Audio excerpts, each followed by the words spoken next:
आज का जो सेशन है लोन का है ना। और अपनी जो सेल्स रहती है, आप सेल्स में काम करते हो, तो मेन मुद्दा यही होता है लोन क्यों होता है, क्योंकि बुकिंग हो जाती है लेकिन लोन ना होने की वजह से वापस कैंसिल हो जाती है। इसके अलावा दूसरा एक टॉपिक है अपना EWS LIG। हर जगह रहते हैं, हर कॉलोनी में EWS LIG होता है। तो EWS LIG loan, registry value, guideline value, इसके अलावा मार्केट वैल्यू और रजिस्ट्री का चार्जेस क्या लगता है, रजिस्ट्री होती तो कितना खर्चा आता है, इन चीज़ों पे हम सारी चीज पे बात करेंगे। EWS LIG क्या होता है? EWS LIG पता है सभी को? गरीबों को जो देते प्लाट वो यही है क्या? इसके अंदर जो होता है सबसे पहले आता है EWS जो कॉलोनी होती है, कोई सी भी आप कॉलोनी काटते हो या कोई बिल्डिंग बनाते हो, कुछ भी हो, उसमें जो कॉलोनी जो कटती है उसमें जो 20% हिस्सा जो है EWS LIG के लिए छोड़ा जाता है। कल रवि सर ने आपको समझाया था, बताया था कि TNC क्या होती है, विकास अनुमति क्या आती है, ये सारी चीज होती है ना। तो TNC अप्लाई करते हैं। TNC अप्लाई करने के पहले पूरा कॉलोनी का नक्शा बनता है, कॉलोनी की ड्राइंग बनती है कि प्लॉट कौन से साइज के रहेंगे, रोड कितना बड़ा रहेगा, गार्डन कितना बड़ा रहेगा, है ना। इसमें EWS LIG के प्लॉट कौन से अवेलेबल रहेंगे, किस साइड रहेंगे, वो सारी का एक ड्राइंग बनती है। वो ड्राइंग बनने के बाद ही फिर TNC में अप्लाई होता है। तो उसके अंदर जो 20% है वो होते हैं EWS LIG के। EWS की जो साइज होती है लगभग 200 से 400 स्क्वायर फीट के बीच में होती है। कितनी? 200 से 400 के बीच में होती है। इसके बाद में जो कॉलोनी का जो एरिया होती है उसके हिसाब से कम ज्यादा भी हो सकती है थोड़ी बहुत, है ना। इसके बाद में आता है LIG की जो साइज होती है वो 400 से लेकर 600 के बीच में होती है। डिपेंड करता है जो कॉलोनी है, कॉलोनी की साइज की, मतलब कितने एकड़ की कट रही है, कितने बीघे की कट रही है, उसके हिसाब से साइज ऊपर नीचे होती है। आई समझ में EWS LIG की, है ना। इसके बाद में आता है कि किसको दे सकते हैं अपन EWS LIG। इसमें कैटेगरी होती है। पहली बता दो टर्म एंड कंडीशन क्या है वो समझा देता हूं। जो गवर्नमेंट के नियम के अनुसार वो होता है आपके नाम पे और आपकी बीवी के नाम पे कोई मध्य प्रदेश में प्रॉपर्टी, पक्का मकान नहीं होना चाहिए, प्रॉपर्टी नहीं होनी चाहिए, उसी को दी जाती है। ठीक है, पहली कंडीशन ये हो गई। दूसरी, आपकी इनकम EWS ले रहे हैं तो इसमें दो चीज होती है, एक ग्राम पंचायत होता है, एक नगर निगम सीमा होती है। अधिकतर अपना अभी 90% जो है सिर्फ ग्राम पंचायत में। नगर निगम में EWS वाली बिल्डिंग कौन सी अपनी है? सिर्फ नरीमन सिटी, है ना। तो ग्राम पंचायत में पहले जो इनकम होती थी 1 लाख रुपए EWS की होती थी और 2 लाख रुपए LIG की होती थी। लेकिन अभी उसमें कुछ बदलाव हुआ है। बदलाव के बाद में जो नगर निगम में जो इनकम ले रहे हैं वही ग्राम पंचायत में ले रहे हैं। तो EWS के लिए उसकी इनकम 3 लाख से अंदर होनी चाहिए और LIG के लिए 6 लाख से अंदर होनी चाहिए। इसका मतलब है 3 लाख से भले 1 लाख भी हो सकती, 2 लाख भी हो सकती, 3 लाख भी हो सकती, इसके बीच की होनी चाहिए, 3 लाख से अधिक नहीं होनी चाहिए। इसके बाद LIG में 6 लाख है तो 4 भी हो सकती है, 5 भी हो सकती है, 6 भी हो सकती है, तीनों चीज हो सकती है। अब इसको पता कैसे चलेगा इनकम कितनी है ना।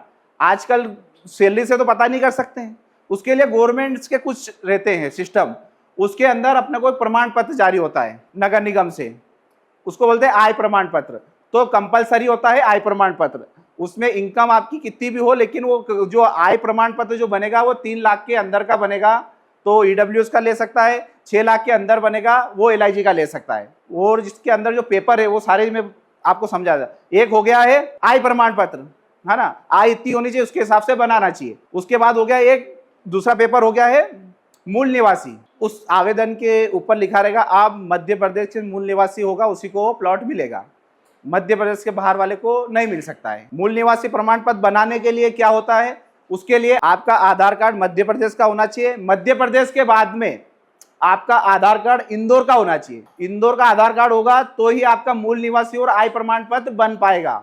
जितने भी जिले होते हैं उसके सबके पोर्टल अलग अलग होते हैं, ये जो बनता है सब पोर्टल पे बनते हैं। आपका आधार कार्ड खंडवा का हो तो इंदौर के अंदर नहीं बनेगा। इस चीज का विशेष ध्यान रखना है आपको। ये त्रुटि हो जाती है, उससे बाद में दिक्कत होती है। आपका आधार कार्ड खंडवा का है तो फिर आपको खंडवा जाके ही आय और मूल निवासी बनवाने पड़ेंगे, प्रॉपर्टी यहाँ ले सकता है। आपका आधार कार्ड उज्जैन का है तो आपको उज्जैन जाके ही बनवाना पड़ेगा, क्योंकि आधार कार्ड में जो एड्रेस होगा उसी के अनुसार वो जो पोर्टल है पोर्टल कार्य करता है। आप जिला डालोगे इंदौर तो ही वो एक्सेप्ट करेगा, नहीं तो नहीं करेगा। आई समझ में। आपका आधार कार्ड देवास का है तो फिर देवास में जाके ही बनवाना पड़ेगा। तो इसका विशेष ध्यान रखिए, वो इंदौर में रह रहा, रहने वाला देवास का है, आधार कार्ड उसका देवास का एड्रेस का है तो उसको ये बोल सकते हैं कि आप इंदौर के एड्रेस पे आधार कार्ड अपडेट करवा लीजिए। ये कब करना है, अपना प्लॉट बेचने के पहले ये कंडीशन कस्टमर के सामने रखना पड़ेगी। नहीं तो कस्टमर बहुत सारे होते हैं कि नहीं यार मैं एड्रेस तो चेंज नहीं करूंगा मेरा घर का, यार कि मैं यहाँ किराए से ले रहा हूँ, बाद में चेंज हो जाए फिर थोड़ी करूंगा। तो ये कंडीशन आपको रखनी पड़ेगी। इसके बाद में होता है आय और मूल निवासी बनाने के लिए पहले जो कंपलसरी नहीं था, लेकिन अभी गवर्नमेंट के नियम के अनुसार गवर्नमेंट ने कुछ सिस्टम चेंज करा है, उसके अनुसार समग्र आईडी होना आवश्यक है। वो समग्र आईडी भी आपकी अपडेट वाली होनी चाहिए। आपने 10 साल 5 साल पहले समग्र आईडी बनाई तो वो नहीं चलेगी। अपडेट जब तक नहीं होगी नगर निगम में आपकी समग्र आईडी, तो वो एक्सेप्ट नहीं करेगी, वो रिजेक्ट हो जाता है। तो आपको आय प्रमाण पत्र मूल निवासी बनाने के लिए 2 चीज की आवश्यकता होती है। आपका आधार कार्ड इंदौर का होना चाहिए और आपकी समग्र आईडी अपडेट होनी चाहिए। ये 2 दस्तावेज बहुत ज्यादा जरूरी है। ये नहीं होगा तो ये बन नहीं पाएंगे तो आपका आवेदन आगे बढ़ नहीं पाएगा। आवेदन आगे नहीं बढ़ पाएगा तो आप प्रॉपर्टी नहीं खरीद सकते। इसके बाद आती है तीसरी चीज, शपथ पत्र। एक फॉर्मेट होता है शपथ पत्र का, जिसमें लिखा रहता है मैं श्याम अग्रवाल मध्य प्रदेश के रहवासी हूँ।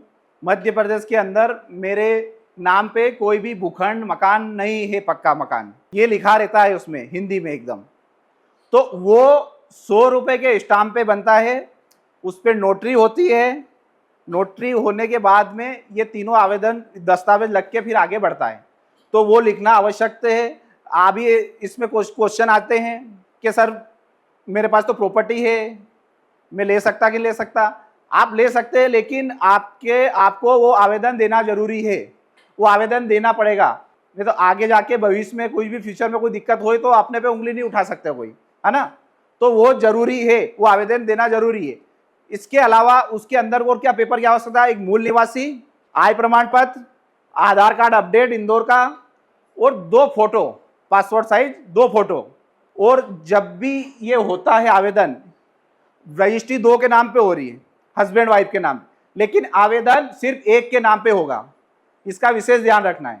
आवेदन होने के बाद आगे की प्रक्रिया क्या है, यहाँ से जो अभी जैसे नगर निगम में देखते हैं, अब नगर निगम में अपनी बिल्डिंग कौन सी है, नरीमन सिटी। तो नगर निगम में जो आवेदन होता है बन के जाता है 2 या 3 दिन के अंदर, वहां से आवंटन हो जाता है। तो नगर निगम में आवंटन 2 से 4 दिन के अंदर या 5 दिन के अंदर हो जाता है। और एक आवेदन भी जा सकता है, 2 भी जा सकते हैं, 4 भी जा सकते हैं, 6 भी जा सकते हैं, है ना। लेकिन इसका विपरीत जो जाते हैं अपन ग्राम पंचायत, अपना जो क्षेत्र अधिकतर है ग्राम पंचायत में, जितनी भी अपनी कॉलोनियां है सभी है ग्राम पंचायत। तो ग्राम पंचायत में जैसे कि शांति विहार के अंदर 40 प्लॉट है EWS LIG के, तो पूरे 40 बिकेंगे, कंप्लीट होंगे 40। उसी के बाद आप पूरे 40 आवेदन एक साथ लगा सकते हैं। हो सकता है किसी ने मई में खरीदा प्लॉट और आखिरी प्लॉट जाके बिका 10 दिसंबर में। कब बिका? दिसंबर में। तो दिसंबर के बाद जनवरी में ही सारे के आवेदन एक साथ जाएंगे। इसका विशेष ध्यान रखना है अपने को, वो बताना है कि जब बिकेंगे सारे, उसके बाद सारे के पेपर कंप्लीट होंगे, उसके बाद आवंटन के लिए फाइल लगती है। अब ये आवंटन होता क्या है? आवंटन होता है कलेक्टर ऑफिस से। कहां से होता है? कलेक्टर ऑफिस से। ये करते हैं अपर कलेक्टर। इसमें क्या होता है, जैसे कि अपन लोन करवाते हैं तो पूरी मास्टर फाइल देते हैं ना बैंक वाले को, वो पूरी सर्च करते हैं, सारी जो परमिशन है वो चेक करते हैं, TNC, डायवेशन, विकास अनुमति, रेरा वगैरह जितनी भी होती है सारी परमिशन चेक करते हैं। उसी के बाद में वो APF करते हैं। तो ऐसे सेम इसकी प्रोसेस है। आपकी पूरी मास्टर फाइल लगती है कलेक्टर ऑफिस में, वहां आपकी सारी परमिशन चेक की जाती है। जैसे TNC डिपार्टमेंट वाले चेक करते हैं भैया कि TNC आपने करवाई है तो आपने कुछ इसमें कुछ गड़बड़ तो नहीं है। आपकी TNC जब करवाई थी आपने 2016 में, तो अभी तक वो वैलिड है या नहीं, इसको रिन्यूअल करवाई के, रिन्यूअल नहीं करवाई तो रिन्यूअल भी करवानी पड़ती है। विकास अनुमति भी जो समय रहता है उस समय के अंदर ही आपने कॉलोनी डेवलप करी या नहीं करी है, या वो समय निकल गया तो विकास अनुमति वापस रिन्यूअल करवानी पड़ती। तो सारी चीज चेक होती है। उसकी जो प्रोसेस होती है कम से कम 1 महीना, मैक्सिमम 3 महीने। कुछ गवर्नमेंट प्रोसेस है, इसके अंदर कुछ गवर्नमेंट काम आ जाए, जैसे चुनाव आ गया है, कुछ कार्य आ जाए तो ये काम रुक जाता है, होता नहीं। तो ऐसे ही ये 2 से 3 महीने की प्रोसेस, 3 महीने की प्रोसेस होती है। वहां से आवंटन, वहां से कलेक्टर अलोटेट करते हैं। और वहां की एक प्रोसेस होती है ऐसी है कि जो सरकार के नियम के अनुसार वहां जो प्लॉट है, जो कलेक्टर का नियम है, वो ऐसा नियम है कि आप आपके हिसाब से L1, L2, L3, L4, L5 नहीं ले सकते हो। उसके लिए आपको वहां सारे लोग जो प्लॉट लेना चाहते हैं उसको सबको वहां बुलाते हैं। 12 प्लॉट है तो 12 लोगों को वहां बुलाएंगे। उसके बाद में सब पर्चियां कटेगी। जैसे 12 प्लॉट है तो 12 पे प्लॉट नंबर लिखेंगे, L1 L2 L3 L4 L5 L6 L7 और L12 तक पूरा नंबर लिखाएंगे। नंबर लिखाने के बाद वहां जो अधिकारी अपॉइंट होता है उसके लिए, वो अधिकारी वहां सारी पर्चा एक जगह फेंकता है टेबल पे, उसमें जो सी पर्ची उठाते हैं, जो सा नंबर आता है वो प्लॉट उसको मिलता है। ये गवर्नमेंट का नियम है, वही प्लॉट मिल सकता है। लेकिन इसमें क्या होता है, अपनी जो प्रोसेस होती है अलग होती है, क्योंकि अपन ऐसा कर नहीं सकते। ऐसा होता क्या कि नहीं, आपको वहां कलेक्टर चलना पड़ेगा, वहां से जो उठाएगा वो ही रहेगा, तो कस्टमर प्लॉट नहीं लेता। तो इसमें भी बहुत सारी चीजें होती, प्रोसेस होती है, गवर्नमेंट के अधिकारियों वगैरह से अपनी जो बातचीत होती है उसके अनुसार वो फिर अपने हिसाब से कर लेते हैं और अपन जो बताते हैं उसके हिसाब से वो प्लॉट दे देते। लेकिन उसके लिए पैसा खर्चा लगता है, सब लगते हैं, ये होता है। तो उसके बाद में ये प्रक्रिया हो जाती है। अभी जैसे शांति विहार का भी हुआ था, तो जितने भी शांति विहार में प्लॉट दिए थे ना, सबको यहाँ कस्टमर को बुलाया था, उसमें पर्ची भी कटवाई, उनका क्या उसका फोटो भी खींचना पड़ता है, फोटो खींच के लेके जाना पड़ता है। तो उसमें जो प्लॉट नंबर थे वो आए अलग, लेकिन जो जिसको दिया वही प्लॉट अपने ने दिया, है ना। तो ये प्रोसेस होती है, कस्टमर को आप समझा भी सकते हो, नहीं समझा तो कोई आवश्यकता नहीं इस चीज की, है ना। लेकिन आपके समझ में होनी चाहिए चीजें, और उसका कोई टाइम नहीं होता। ग्राम पंचायत में 2 महीने 3 महीने 6 महीने, इसके बाद में आप बेचते हो। आपने को EWS LIG के प्लॉट या फ्लैट, नगर निगम में तो मैंने बता दिया दिक्कत नहीं है, लेकिन ग्राम पंचायत में का समय लगता है। तो बेचने के पहले सबसे पहले आपने को देखना है इसका लोन होगा या नहीं होगा। आपने बोल दिया, उसने बोल दिया मेरी इनकम इतनी है या हो है, तो मानना नहीं उसको। वो एक्चुअल क्या है उसको प्री सेंशन करवाना पड़ेगा। तो कुछ बैंकें ऐसी होती है जो लोन सेंशन करने के पहले प्रोसेसिंग फीस का चेक लगता है, लेकिन कुछ बैंकें ऐसी होती है जिसमें प्रोसेसिंग फीस का चेक नहीं लगता है, वो 2 से 3 दिन के अंदर बता देता है कि इसका लोन होगा या नहीं होगा। बाद में अपन जिसकी प्रोफाइल के अनुसार दूसरी बैंक में लगा सकते हैं। अभी ऐसा ही हुआ था, जैसे शांति विहार में दिए थे, तो उसमें चेक करना था भैया कि लोन होगा कि नहीं। तो IDFC बैंक में प्रोसेसिंग फीस का चेक नहीं लगता है, वो प्री सेंशन कर देती, प्रोफाइल देख के कर देती। तो उसके पेपर देने रहते हैं अपने को, सारे पेपर लेने रहते हैं अपने को। ये करने के बाद ही अपने को प्लॉट देना है।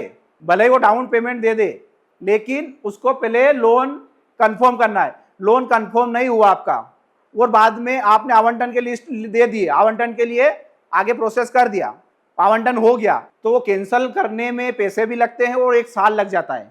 आपको पता है इसका जो EWS LIG के जो प्लॉट बिकते हैं, जो बिल्डिंग परमिशन आती, कल सर ने बताया था, बिल्डिंग परमिशन आने के पहले के जो गवर्नमेंट के नियम है उसको पूरा फॉलो करने रहते हैं। सारी परमिशन कंप्लीट होनी चाहिए, जो काम बताए वो करना होना चाहिए। इसके अलावा उसके अंदर एक पॉइंट ये भी होता है कि बिल्डिंग परमिशन आने के लिए सबसे पहले आपको आपके EWS के प्लॉट सारे बिकने चाहिए।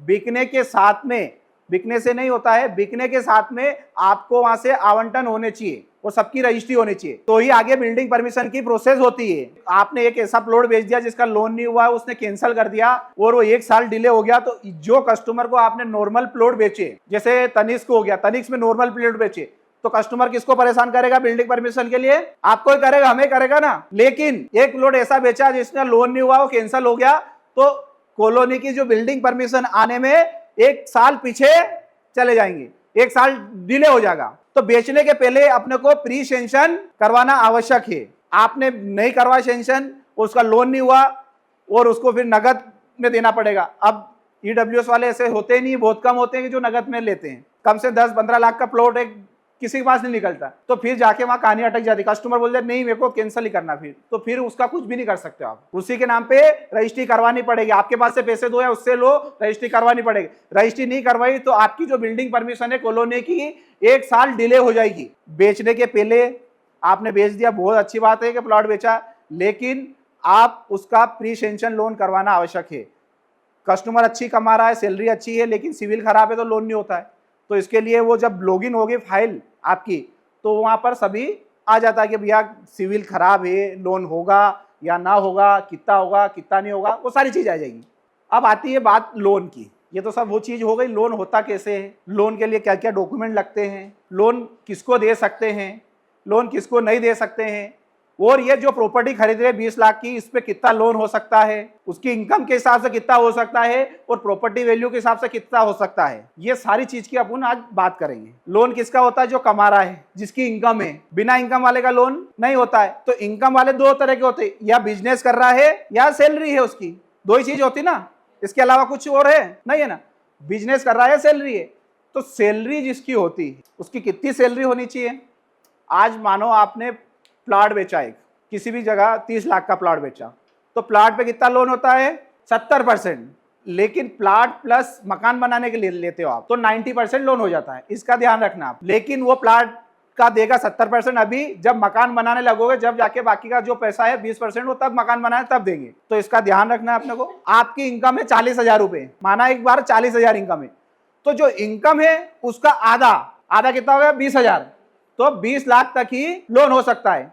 आज आपकी इनकम है 25,000 रुपए, लोन चाहिए आपको 18 लाख रुपए, तो आपकी 25,000 के इनकम के हिसाब से आपका लोन होगा 13 लाख तक। प्लस इसके अंदर दूसरा ऑप्शन क्या है? दूसरा ऑप्शन ये आता है कि आप को एप्लीकेंट में किसी को ले सकते हो, इनकम किसी की जोड़ सकते हो उसमें। तो इनकम किस किस की जुड़ती है ये ध्यान रख लेना। मैं बता देता हूं, हस्बैंड है तो उसकी वाइफ की जुड़ जाएगी, उसकी मम्मी की जुड़ जाएगी, उसके फादर की जुड़ जाएगी, उसके ब्रदर की इनकम जुड़ जाएगी। आगे समझ में? और उसकी सिस्टर है तो सिस्टर की जुड़ेगी क्या?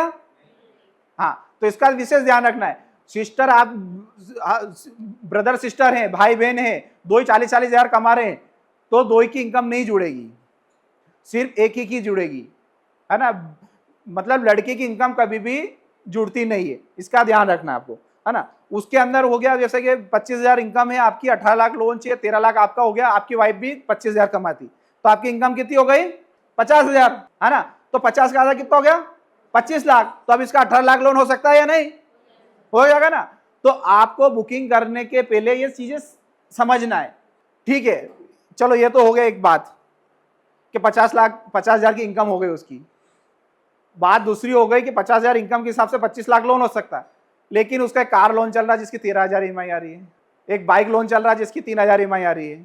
तो फिर लोन कैसे होगा? कैलकुलेशन कैसे कम कैसे होगा? कितना कम होगा? क्या होगा? 13,000 रुपए ईएमआई आ रही है उसकी, कार लोन चल रहा है, और 3,000 ईएमआई आ रही है उसकी बाइक की, तो कितने हो गए टोटल? 16,000। तो अब कितना लोन होगा? फिर आपकी इनकम 50,000 रुपए है तो आपका लोन 25,000 होगा, 25 लाख तक हो जाएगा आधा, है ना। लेकिन आप 10,000 रुपए किस्त भर रहे हैं, 15,000 रुपए किस्त भर रहे हो। कितनी भर रहे? 15,000 किस्त भर रहे हो, आप ईएमआई भर रहे हो। तो 25 में से 15 लाख रुपए ऑटोमेटिक कम हो जाएगा, उसमें सिर्फ उसका 10 लाख ही लोन होगा। तो इसका भी आपको ध्यान रखना है, नहीं तो पता चला कि 50,000 इनकम आ रही, सर इसकी लोन तो हो जाएगा, इसमें क्या दिक्कत है। लेकिन आपने क्वेश्चन पूछा ही नहीं कि आपका लोन चल रहा है कि नहीं चल रहा है। वो बताएगा कि मेरा लोन चल रहा है? बताएगा कोई कस्टमर? बताता है नहीं ना।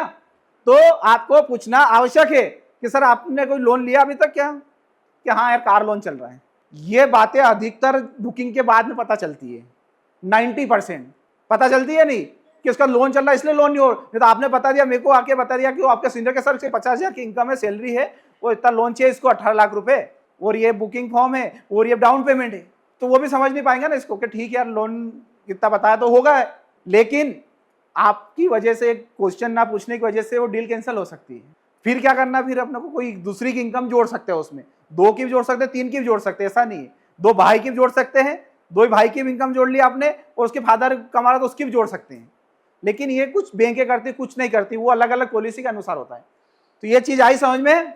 ये सवाल आपको पूछना कंपलसरी है। इसके बाद एक सवाल ये पूछ भी सकते हो, उसने बोल दिया कि नहीं लोन, मेरा कोई लोन नहीं चल रहा है, तो तीसरा सवाल क्या आता है कि इसके पहले कभी लोन लिया था सर आपने? यस या नो बोलेगा, तो पूछना है उसको कि लिया था सर। तो उसके बाद में आगे अगला फिर सवाल होना चाहिए आपके पास कि सर उसको टाइम पे किस्त भरी थी या कुछ ड्यू है उसका? उसने बोला कि नहीं है सर, कुछ भी ड्यू नहीं। तो उसके बाद तीसरा सवाल फिर पूछना उससे कि सर एक बार याद कर लीजिए, क्योंकि फाइल लॉगिन होगी तो ना पूरा सिविल पता चल जाता। आपने 12 साल पहले या 15 साल पहले लोन लिया ना, और उसका 200 रुपये भी आपका बकाया था, तो वो भी दिख जाएगा, भी वो दिख जाता लोन में। और प्रोसेसिंग फीस का चेक अलग लगेगा, आप बुकिंग कर रहे हो इसका पैसा अलग कटेगा। तो धीरे से बोल देगा हाँ एक लिया तो था यार बाइक लोन मैंने की, बोलेगा वो, रियल बता रहा हूँ बोलेगा वो, लेकिन उसके पहले नहीं बोलेगा। ऐसा बोलोगे तो बोलेगा वो। तो उससे क्या होगा? आपकी बुकिंग सिक्योर रहेगी, सेफ रहेगी। उसके नहीं तो पता चल रहा कि उसी में भूलते गए। पहले तो होता क्या है कि 1 महीना तो पेपर देने में लगा देता है, लगा देता कम से कम। और पॉलिसी क्या कहते हैं 7 दिन के अंदर पेपर कंप्लीट होना चाहिए, आपके होना चाहिए नहीं। लेकिन वो हाँ दे रहा हूँ, आज दे रहा हूँ, कल दे रहा हूँ, आज दे रहा हूँ, कल दे रहा, करते करते 1 महीने लगाते थे। हो जाता है ऐसा, 1 महीने डिले चल हो गए, 1 महीने बाद दिया पेपर, 7 दिन के अंदर लॉगिन हुई फाइल और पता चला उसका सिविल फटा हुआ है, उसने नहीं बताया तो सिविल फटा हुआ कि आपका लोन ही नहीं हो सकता है। तो फिर नया लफड़ा के इसके नाम पे कर रहा हूँ, उसके नाम पे करूँ, ये करूँ या दूसरी बैंक में, फिर दूसरी बैंक में लगाऊं। अब कुछ बैंकें रहती है जो सिविल खराब होता तो भी लोन कर देती, लेकिन जहाँ 9% इंटरेस्ट लगता है वहां लेती वो 12% 15% कर देती। लेकिन अपने को पहले से पता होगा कि इसका सिविल खराब है, डिफॉल्टर है, तो अपन उसमें HDFC में लगाते फाइल क्या उसका, तो किसका 1.5 महीना किसका खराब हुआ। तो ये चीज क्लियर होनी चाहिए, ये बेसिक नॉलेज सबको जरूरी है। आज कंपनी में बिल्डर जब ये आपको जो बोल रहा, मैं बोल रहा, सर बोल रहे हैं, धनराज जी बोल रहे, कोई बोल रहे पेमेंट के लिए, तो क्या गलत बोल रहे क्या? आया समझ में ना। अब इसके बाद में आगे आते हैं अपन कि उसमें डॉक्यूमेंट क्या क्या लगते हैं। 3 फोटो लगते हैं, कलर। आप लोन ले रहे हो तो आपके 3 फोटो होने चाहिए, जरूर आवश्यक है। दूसरा होता है आपका आधार कार्ड और पैन कार्ड।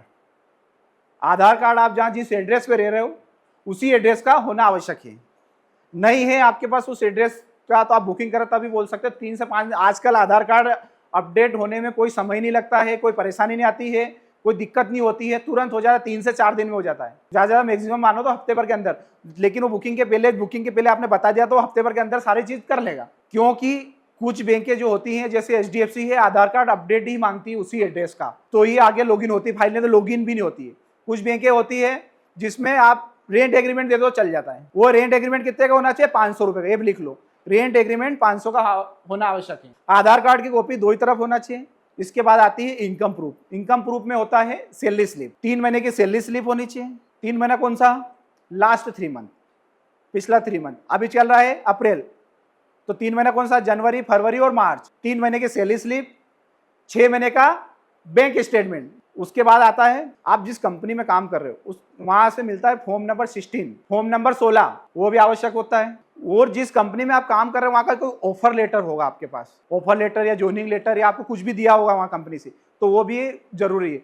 क्योंकि आप जिस एड्रेस पे रहे वहां भी वेरीफाई होगा, और जहां पे आप जॉब कर रहे हो वहां भी जाएगा बैंक वाला, तो उसके लिए उसके पास एड्रेस होना चाहिए। और एड्रेस कहीं पे मिलेगा? ज्वाइनिंग लेटर, ऑफर लेटर या कंपनी का कोई सा भी एक लेटर होना चाहिए जिसपे एड्रेस लिखा होना चाहिए। ये चीज आगे समझ में। के बाद आता है बैंक स्टेटमेंट। बैंक स्टेटमेंट कितने दिन का लगता है? 6 महीने का। 6 महीने का बैंक स्टेटमेंट जरूरी होता है। आपके 2 अकाउंट है, 3 अकाउंट है, तीनों अकाउंट का आवश्यक है। 2 अकाउंट, एक सेविंग अकाउंट है, करेंट अकाउंट है, तो करेंट का और सेविंग का 2 ही का स्टेटमेंट में लगेगा। आपने कोई लोन लिया है या आपने कोई लोन लिया है और क्लोज हो चुका है तो उसका भी स्टेटमेंट लगेगा, या फोर क्लोजर लेटर जो भी है वो लगेगा। और लोन चल रहा है आपका, जैसे कि आपका बाइक लोन चल रहा है, कार लोन चल रहा है, तो उसका भी साल भर का स्टेटमेंट लगेगा। जो लोन चल रहा है लोन का भी स्टेटमेंट लगेगा। और आपका क्रेडिट कार्ड का है तो क्रेडिट कार्ड का स्टेटमेंट भी लगता है, HDFC तो मांगती है। आपका क्रेडिट कार्ड है तो क्रेडिट कार्ड का स्टेटमेंट भी लगेगा। इसके बाद में आता है कोएप्लिकेंट। लोन लेने के लिए आप एक अकेले के नाम पे लोन नहीं होता है, उसके आप बाद भले इनकम नहीं रहेगी साथ में लगाते हैं, लेकिन कोएप्लिकेंट आवश्यक होता है। आप लोन कर ले रहे हो तो आपके मम्मी पापा या आपकी वाइफ किसी के भी आधार कार्ड पैन कार्ड आवश्यक है। उसके भी आधार कार्ड, पैन कार्ड, आधार कार्ड अपडेटेड होना चाहिए, पैन कार्ड होना चाहिए। इसके अलावा उसके भी 2 फोटो, पासपोर्ट साइज के फोटो लगेंगे। और जितने भी पेपर है इसमें सब में साइन करे हुए होने चाहिए सारे आपके। इसके अलावा जैसे ये तो एक छोटी चीज हो गई कि जिसकी इनकम ये ऐसी है वो है, समझ में आ गई कितनी दे दी। लेकिन कुछ इनकम ऐसी होती है कि इसकी इनकम केस में आ रही है, तो उसके लिए भी कुछ दस्तावेज आवश्यक होते हैं अपने को। उसके लिए आप वो जहां भी काम कर रहा है, किसी दुकान पे कर रहा है, किसी शोरूम पे कर रहा है, किसी ऑफिस में कर रहा है, बहुत सारे जो छोटे जॉब करते हैं 10,000, 15,000, 20,000, यहाँ पर केस से ही मिलती 90%। तो वहां से उस कंपनी के लेटर हेड पर आपको लिखा होना चाहिए कि यहाँ इतने साल से मैं जॉब कर रहा हूँ, मेरे को इतनी सैलरी दी जाती है, ये लिखा हुआ उस पर सील और साइन के द्वारा होना चाहिए। उसके बाद में वहाँ कंपनी में पता भी होना चाहिए भाई साहब के यहाँ जॉब करते हैं, तो कोई भी बंदा बैंक वाला आएगा पूछने के लिए, नहीं पता चल रहा कि यहाँ अपने ऑफिस में कोई आया और बोल दिया अभिषेक मालवीय कौन है, तो यहाँ पर किसी ने मना कर दिया, जो विकास को बहुत पूछा, विकास ने बोला कि नहीं जानता ही नहीं मेरे को, तो वो हो जाता है नेगेटिव, FI नेगेटिव हो जाता है, फिर दोबारा FI करवानी पड़ती है। तो जहां भी जॉब करा उसको बताना पड़ेगा कि भाई साहब वहाँ बैंक वाला जाएगा, और बैंक वाला वहाँ जाएगा तो वहाँ पूछेगा, आपके बारे में पूछेगा, आपने जो लिख के दिया वही सेम होना चाहिए। आपकी सैलरी 15,000 तो 15,000 ही होनी चाहिए, आप 6 महीने जॉब कर रहे हो 6 महीने ही होने चाहिए, और यहाँ जॉब कर रहे हो आप, और जिस पोस्ट पे कर रहे हो वो भी लिखी होती है तो वो भी होना चाहिए। इसके बाद में आता है इंटरेस्ट क्या लगेगा। इंटरेस्ट लगभग 8.5% से 15-16% तक लगता है, पता है सभी को। इसमें भी केस के अलावा अकाउंट में सैलरी आ रही तो भी अलग होता है। इसमें जो कंपनी होती है, डिपेंड करती है कंपनी आपकी, आप लिमिटेड कंपनी में काम कर रहे हो, प्राइवेट लिमिटेड में कर रहे हो, तो आपकी जो वो रहेगा इंटरेस्ट, वो 8.5 से 9 के बीच में ही रहेगा। 8.5 से 60, 70, 80 तक ही जाएगा। वो 10-20 पैसा ऊपर नीचे होगा। वो करेगा कब? आपका सिविल ऊपर के डिपेंड करता है, आपके सिविल स्कोर के अनुसार ही आप इंटरेस्ट मिलता है। लेकिन आप जॉब कर रहे हो प्रोप्राइटरशिप फर्म, समझते हो प्रोप्राइटरशिप मतलब छोटी मोटी कंपनी जो प्रोप्राइटर बनती है, वो फर्म में जॉब कर रहे हो, तो आपका इंटरेस्ट 9.5, 10 के ऊपर ही जाएगा, 10 के लगभग ही रहेगा। वो डिपेंड करता है कंपनी में जैसा जॉब कर रहे हो उसके हिसाब से इंटरेस्ट मिलता है। पेपर देखने के बाद ही अपन सारी चीजें क्लियर कर सकते हैं। नहीं तो पहले से आपने वो प्रोप्राइटरशिप में जॉब कर रहा है ना, आपने बोल दिया कि नहीं सर 8.5% में हो जाएगा लोन आपका, आपकी सैलरी अकाउंट में आ रही है, तो उसने बोला हाँ अकाउंट में आ रही मेरी 30,000 रुपये, तो आपने बोला ठीक है फिर तो 8.5 में हो जाएगा। लेकिन नहीं, उसकी कंपनी को देख के ही लोन होता है, उसकी कंपनी को समझ के ही आपका डिसाइडेड होता है कितना इंटरेस्ट लगेगा। आई समझ में? कौन सी कंपनी में जॉब कर रहा है वो, कौन सी पोस्ट पे जॉब कर रहा है वो, कितने समय से जॉब कर रहा है। अधिकतर 2 साल तक कंपनी में जॉब करता है तो उसका इंटरेस्ट 8.5 ही रहता है। लेकिन जिसका 6 महीने साल भर भी हुए तो उसका इंटरेस्ट में फर्क आता है। भले प्राइवेट लिमिटेड में कर रहा है ना, 6 महीने साल भर 6 महीने ही हुए उसको, तो फर्क आता है। वो जिसको 3 महीने से कम हुए तो उसका लोन में दिक्कत आती है। उसके बाद में उसको क्या होता है, वो लिमिटेड में कर रहा है तो अच्छी पोस्ट पे ही होगा, और जो कंपनी छोड़ के आए वो भी अच्छी होगी, तो फिर पिछले जो कंपनी है उसका रिकॉर्ड मंगवाते हैं, तो ही उसका लोन कुछ बैंक करती है, कुछ नहीं करती। मतलब कहाँ भी जॉब कर रहे हो मिनिमम 3 महीने की सैलरी आपके अकाउंट में आना आवश्यक है, तो ही आगे आपको लोन के लिए अप्लाई कर सकते। न 3 महीने की नहीं आए तो नहीं करते। लेकिन कुछ बैंकें करती है जो छोटी मोटी होती है, वो फिर वो इंटरेस्ट बढ़ के मिलता है। इसके बाद में आता है बिजनेस प्रोफाइल। बिजनेस के लिए क्या क्या आवश्यक होता है? Aadhaar card, PAN card, address proof, ये तो सेम ही रहेगा। आज आप बिजनेस कर रहे हो, कोई सा भी बिजनेस करो, कहीं की शॉप है आप, तो उसका प्रूफ चाहिए। उसका करंट अकाउंट है तो करंट अकाउंट का स्टेटमेंट आवश्यक लगेगा। इसके बाद में आपकी दुकान है तो उसका लाइसेंस होता है ना, बिना लाइसेंस से आजकल कोई कुछ नहीं कर सकता है, अनलीगल हो गया बिजनेस हो। लाइसेंस कौन कौन से होते हैं? गुमास्ता लाइसेंस होता है, नगर निगम लाइसेंस होता है। नगर निगम लाइसेंस नगर निगम क्षेत्र में ही बनता है वो सिर्फ। आज आप इधर हो अरविंदो क्षेत्र में, तो यहाँ पर नगर निगम लाइसेंस नहीं बनता है, फिर वो कौन सा बनेगा? गुमास्ता बनेगा। नगर निगम लाइसेंस जो रहता है, कस्टमर बोल जाए हाँ नगर निगम लाइसेंस है, लेकिन उसमें भी कंडीशन है। कंडीशन क्या है कि नगर निगम लाइसेंस हर साल रिन्यूअल करवाना पड़ता है। आपका लाइसेंस 1 साल पुराना है और आपने रिन्यूअल नहीं करवाया तो रिन्यूअल करवाना पड़ेगा। तो इस चीज का विशेष ध्यान रखना। पता चला है लाइसेंस लेकिन रिन्यूअल नहीं है, तो फिर रिन्यूअल के लिए उसको अप्लाई करना पड़ेगा, रिन्यूअल करवाना पड़ेगा। उसमें जो भी 2, 4, 8 दिन लगते हैं वो टाइम लगता है, तो वो आवश्यक है। इसके बाद में कुछ इनकम आती, कच्ची इनकम, जैसे कोई घर से काम कर रहा है, सिलाई का काम कर रहा, आप अपना ध्यान इधर ही रखिए, वो जा रहे आ रहे हैं उस पर ध्यान देने से काम नहीं होगा। कच्ची इनकम क्या क्या आती है? कच्ची इनकम में घर पे सिलाई करती है लेडीज, या ब्यूटी चला रही घर से ही, या कोई टिफिन सेंटर चला रहा घर से ही, तो इनका लोन होगा या नहीं? लोन तो होगा, लेकिन इंटरेस्ट थोड़ा ज्यादा लगेगा। कच्ची इनकम के हिसाब से इंटरेस्ट लगेगा। तो उसके लिए क्या कंपलसरी है? आपने बोल दिया कि मैं घर पे सिलाई करती हूँ, आपने बोल दिया मैं घर पे टिफिन सेंटर चलाती हूँ, या मैं कोचिंग पढ़ाती हूँ, तो उसके लिए जो बैंक का जो क्रेडिट मैनेजर होता है वो आता है पीडी करने। तो आपने जो बोला कि टिफिन सेंटर चलाता हूं, तो उसके लिए उसके पास आपके पास बिल होना चाहिए। टिफिन आप जिसको दे रहे हो तो बिल देते होंगे ना, या दूध का बिजनेस कर रहे हो तो दूध का बिल देते हैं क्या नहीं? और घर पे आपके इतने टिफिन या ऐसा सेटअप दिखना चाहिए जो भी काम कर रहे हो आप, और उसी पीडी के जैसे वो पीडी होगी, वो पीडी जैसी होगी उसके अनुसार ही आपका लोन भी डिसाइड होगा, आपकी इनकम भी उसके हिसाब से डिसाइड होगी। वो सवाल पूछेंगे कि अच्छा टिफिन चलाते हो, कितने टिफिन चलाते हो? बोला 40 टिफिन चलाते हो। 40 टिफिन का कितना पैसा आता है? बोले कि मेरा 40,000, 50,000, 50,000 आ जाते हैं महीने के। 50,000 में से आपके के खर्चा कितना हो जाता है, किराना का सामान कितना आता है, सब्जी कितनी है, सब कैलकुलेशन करते हो।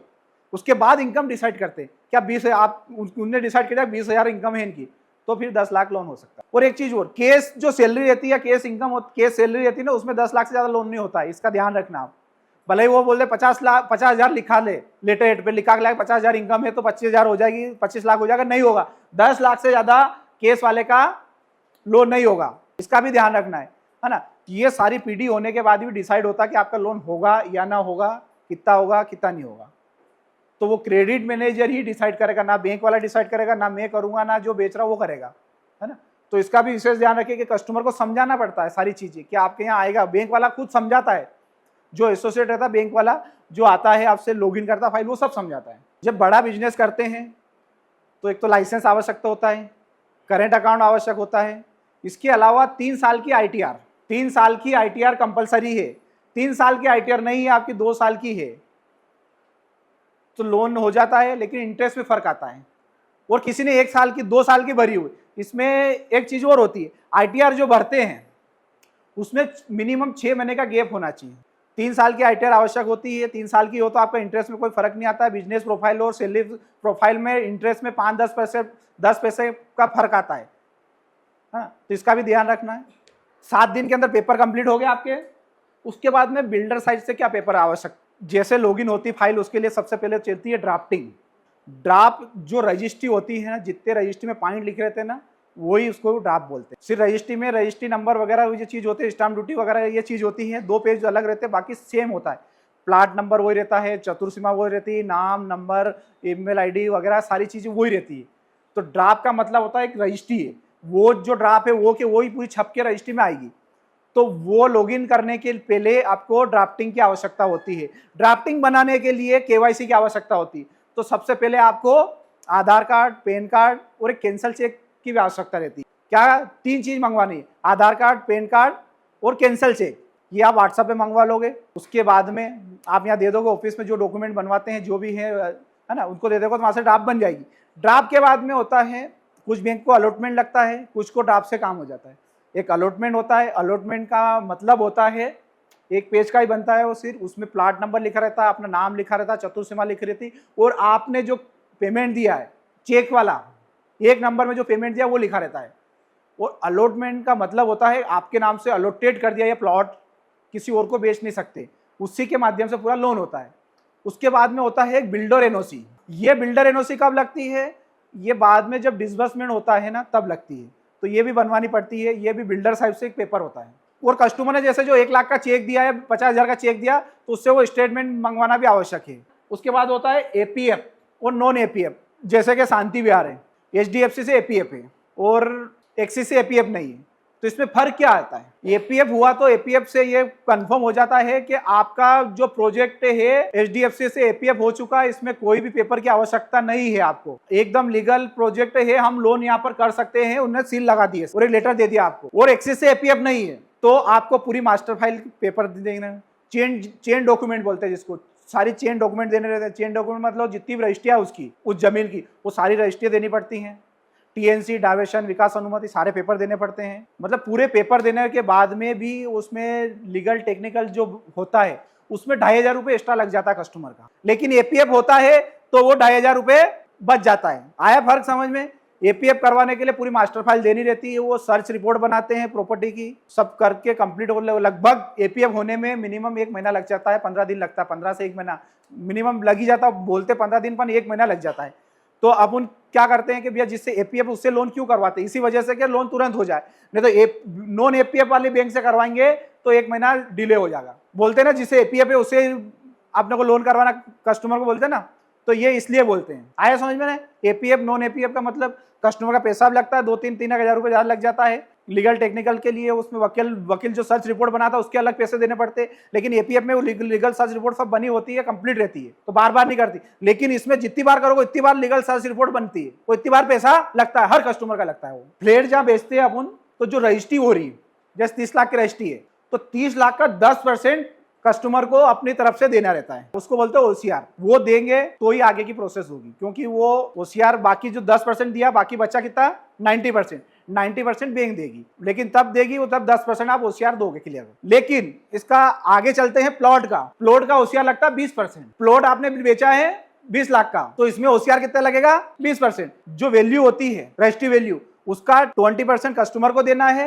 और 80% बैंक देगी बिल्डर को, और 80% बैंक देगी, और ऊपर का जो पैसा फिर वो कस्टमर के नाम पे निकलता है। वो समझ में आता है मार्केट वैल्यू का। फ्लैट में अलग लगता है, प्लॉट में अलग लगता है। फ्लैट में 10%, प्लॉट में 20%। सिविल स्कोर कस्टमर से पूछते सिविल कितना है आपका, तो 90% कस्टमर मेरा 850 है, 850 है, 750 है, 900 है, बोलता है यही। वो पूछते कहाँ किसने बताया सर आपको, तो बोले पैसाबाजार.com पे देखा। तो वो एक्चुअल रहता है क्या, जिसका 500 सिविल होता है वो 700 बताता है। तो इसका विशेष ध्यान रखना है। सिविल चेक करने की कोई भी वेबसाइट नहीं होती है लीगल वेबसाइट। सिविल सिर्फ एक ही जगह देखा जाता है, जब फाइल लॉगिन होती तभी सिविल देख सकते हैं। बैंक वाला भी आपको सिविल पहले चेक नहीं कर सकता है, उसके पास भी ऐसा कोई उसके पास पोर्टल नहीं है कि वो सिविल चेक करके बता देगा कि आपका सिविल इतना है। जब आपकी फाइल लॉगिन होगी तभी वो सिविल पता चलेगा। पता किसको चलेगा, जिसने फाइल लॉगिन करवाई। तो उसको पता चल गया कि भैया मेरा सिविल 600 है, तो अगली बार वो दूसरी जगह का प्रॉपर्टी लेने गया या किसी लोन वाले से बात करा तो उसको पता होगा कि आपका सिविल 600 है, तो उसमें सिविल रिपोर्ट आती है, तो वो भी कंपलसरी रहती है देखना कि उसका सिविल कम क्यों आया, उसमें रीजन पता चल जाता सारा। सिविल स्कोर आता है उसके बाद ही, जैसे मैंने बोला 8.5% इंटरेस्ट है, लेकिन आपका सिविल स्कोर के ऊपर ही डिपेंड करेगा आपका इंटरेस्ट कितना है। पर आपने कभी लोन नहीं लिया, अभी तक एक मोबाइल ही फाइनेंस नहीं करा, तो अभी आपका क्रेडिट स्कोर -1 आ जाता है, तो उससे भी लोन में ना आपको इंटरेस्ट बढ़ के मिलता है। तो ये भी कंपलसरी है कि एक मोबाइल या टीवी या कोई छोटी मोटी चीज फाइनेंस करवाना आवश्यक है। आपने कुछ फाइनेंस ही नहीं करा, पहली बार होम लोन ले रहे तो आपका क्रेडिट स्कोर -1 आ जाता है। क्यों आ जाता है? कि आपने लोन ही लिया कभी, तो पता कैसे चलेगा कि आपका व्यवहार क्या है, आगे बढ़ोगे कि नहीं बढ़ोगे। इसके बाद आते हैं हम गाइडलाइन और मार्केट वैल्यू। गाइडलाइन का मतलब होता है कि जो गवर्नमेंट, जैसे जीएसटी लगता है कि नहीं लगता, कुछ खरीदते तो प्रॉपर्टी खरीदते तो उसका जीएसटी या टैक्स मान सकते हो, तो गवर्नमेंट डिसाइड करता है कि गाइडलाइन हमने यहाँ से 900 की डिसाइड करी तो 900 के हिसाब से हमें टैक्स चाहिए। उसको टैक्स नहीं बोलते, उसको बोलते हैं स्टाम्प ड्यूटी। अब स्टाम्प ड्यूटी भी 2 तरह से होती है, नगर निगम में अलग लगती है, ग्राम पंचायत में अलग। नगर निगम में कितनी लगती है? 12.5% और ग्राम पंचायत में 9.5। मैं एक चीज और इसमें ऐड करूंगा, आपको बताऊंगा। देखो, जो अपने पास में जो पता है, जो आप बता रहे हो 1500 गाइडलाइन, वो गाइडलाइन नहीं है, उसको बोलते हैं बुक वैल्यू।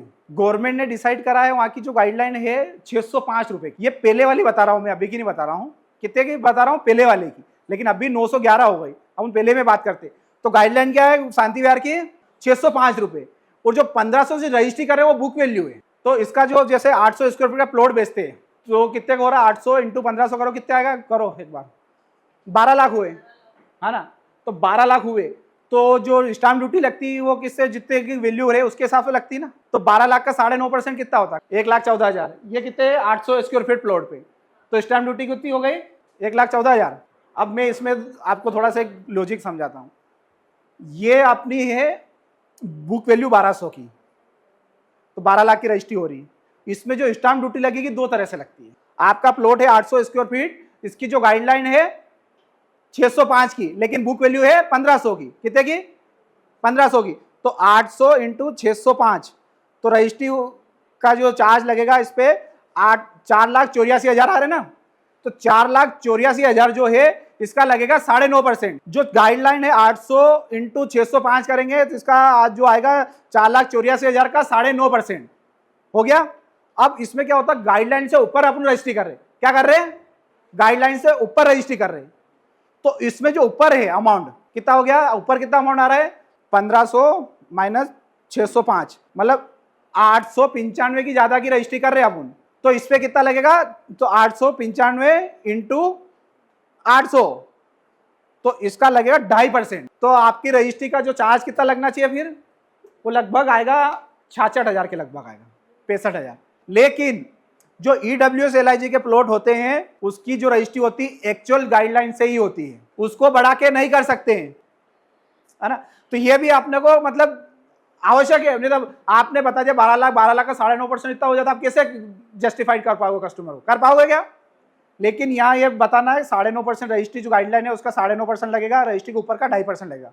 और मार्केट वैल्यू कौन सी होती है? जो अपन बेच रहे हैं वो मार्केट वैल्यू है। और मार्केट वैल्यू जो डिसाइडेड होती है बैंक से, बैंकर जो डिसाइड करते हैं वो कौन से करते हैं अपन बताते हैं, वो नहीं करते हैं। उसमें एक वैल्यूअर होता है बैंक का, एक बैंकर का वैल्यूअर जाता है। जैसे फाइल लॉगिन होती है उसके बाद वैल्यूएशन करने जाता है। आपका फ्लैट है तो फ्लैट पे जाएगा, वो आसपास के एरिया में जाते हैं और आसपास के एरिया में जाके पूछते हैं वो कि यहाँ क्या रेट चल रहा। प्लॉट आपने बताया शांति विहार 3500, तो वो आसपास में पूछते 3500 लगभग चल रहा है या नहीं चल रहा। तो उसके बाद में जो आपकी वैल्यू रहती है, आपकी मार्केट वैल्यू, उसके 100-200 रुपए कम में ही वो उसकी मार्केट वैल्यू रहती है। लेकिन कुछ बैंक वाले जो बताते हैं उसमें हो भी जाता है। अलग अलग बैंक का अलग अलग सिस्टम होता है, अलग अलग पॉलिसी रहती है, सब अलग अलग वैल्यूअर अलग अलग होते हैं। अब होता है बुकिंग। देखो बुकिंग की एक प्रोसेस होती है। क्या प्रोसेस होती है? बुकिंग अमाउंट का चेक या कैश और बुकिंग फॉर्म, ये होता है कंपलसरी, भरना पड़ता है।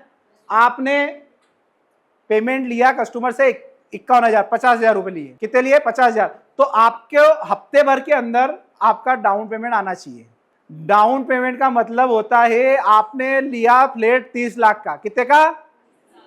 और आपको लोन लेना है 20 लाख का, कितने का? तो 20 लाख जो लोन लेना है, लोन के अमाउंट को छोड़ के पूरा वो डाउन पेमेंट है। तो 30 लाख का फ्लैट लिया, 20 लाख का लोन करवा, तो डाउन पेमेंट कितना हुआ? 10 लाख।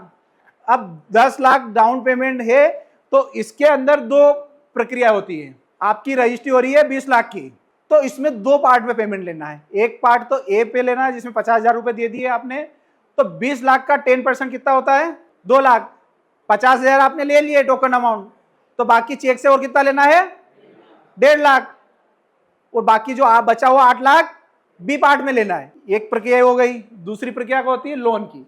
जैसे आपने बुकिंग करी है उसी टाइम बैंकर से बात करवा के या उसको पेपर की लिस्ट दे के आगे का फॉलोअप लेना है। किसी के भरोसे नहीं छोड़ना उसको, नहीं तो अधिकतर बुकिंग तो दूसरे के भरोसे से बुक कैंसिल हो जाती होती है नहीं। उसके बाद में तुरंत उसको बताना है, उसी टाइम बुकिंग करी उसी टाइम पूछना है सर ये पेपर कब तक कंप्लीट हो जाएंगे। वो बता दे 1 2 दिन 4 दिन 5 दिन बताएगा ना। वो बोला हफ्ता भर लगेगा, हफ्ता भर क्यों लग रहा है? कारण पता होना चाहिए अपने को। क्यों? क्योंकि भैया वहां ऑफिस जाना है, वहां से सैलरी स्लिप निकलाना है, बैंक स्टेटमेंट आपको ऑनलाइन निकलता है, वहां जाके बैंक तो नहीं जाना पड़ता ना स्टेटमेंट के लिए। वो करना है Aadhaar card, PAN card, voter ID card जो भी है आपको वो पेपर देना है। ज्यादा से ज्यादा मैक्सिमम 3 दिन के अंदर। लेकिन आपने हफ्ते भर बाद फोन लगा, सर पेपर दिए क्या नहीं बैंकर को? कि नहीं दिए यार। बैंक वालों को फोन लगा अजीत को, क्या अजीत जी पेपर नहीं लिया आपने? यार कितने हफ्ता भर हो गया अभी तक पेपर नहीं लिया क्या? तो अजीत जी बोला फोन लगाया था, कस्टमर बोला कि मैं कंप्लीट हो जाएगा दे दूंगा, तो वो दोबारा फॉलोअप नहीं लेंगे ना। तो गलती किसकी है? बुकिंग कर रहा उसकी। तो क्या करना है?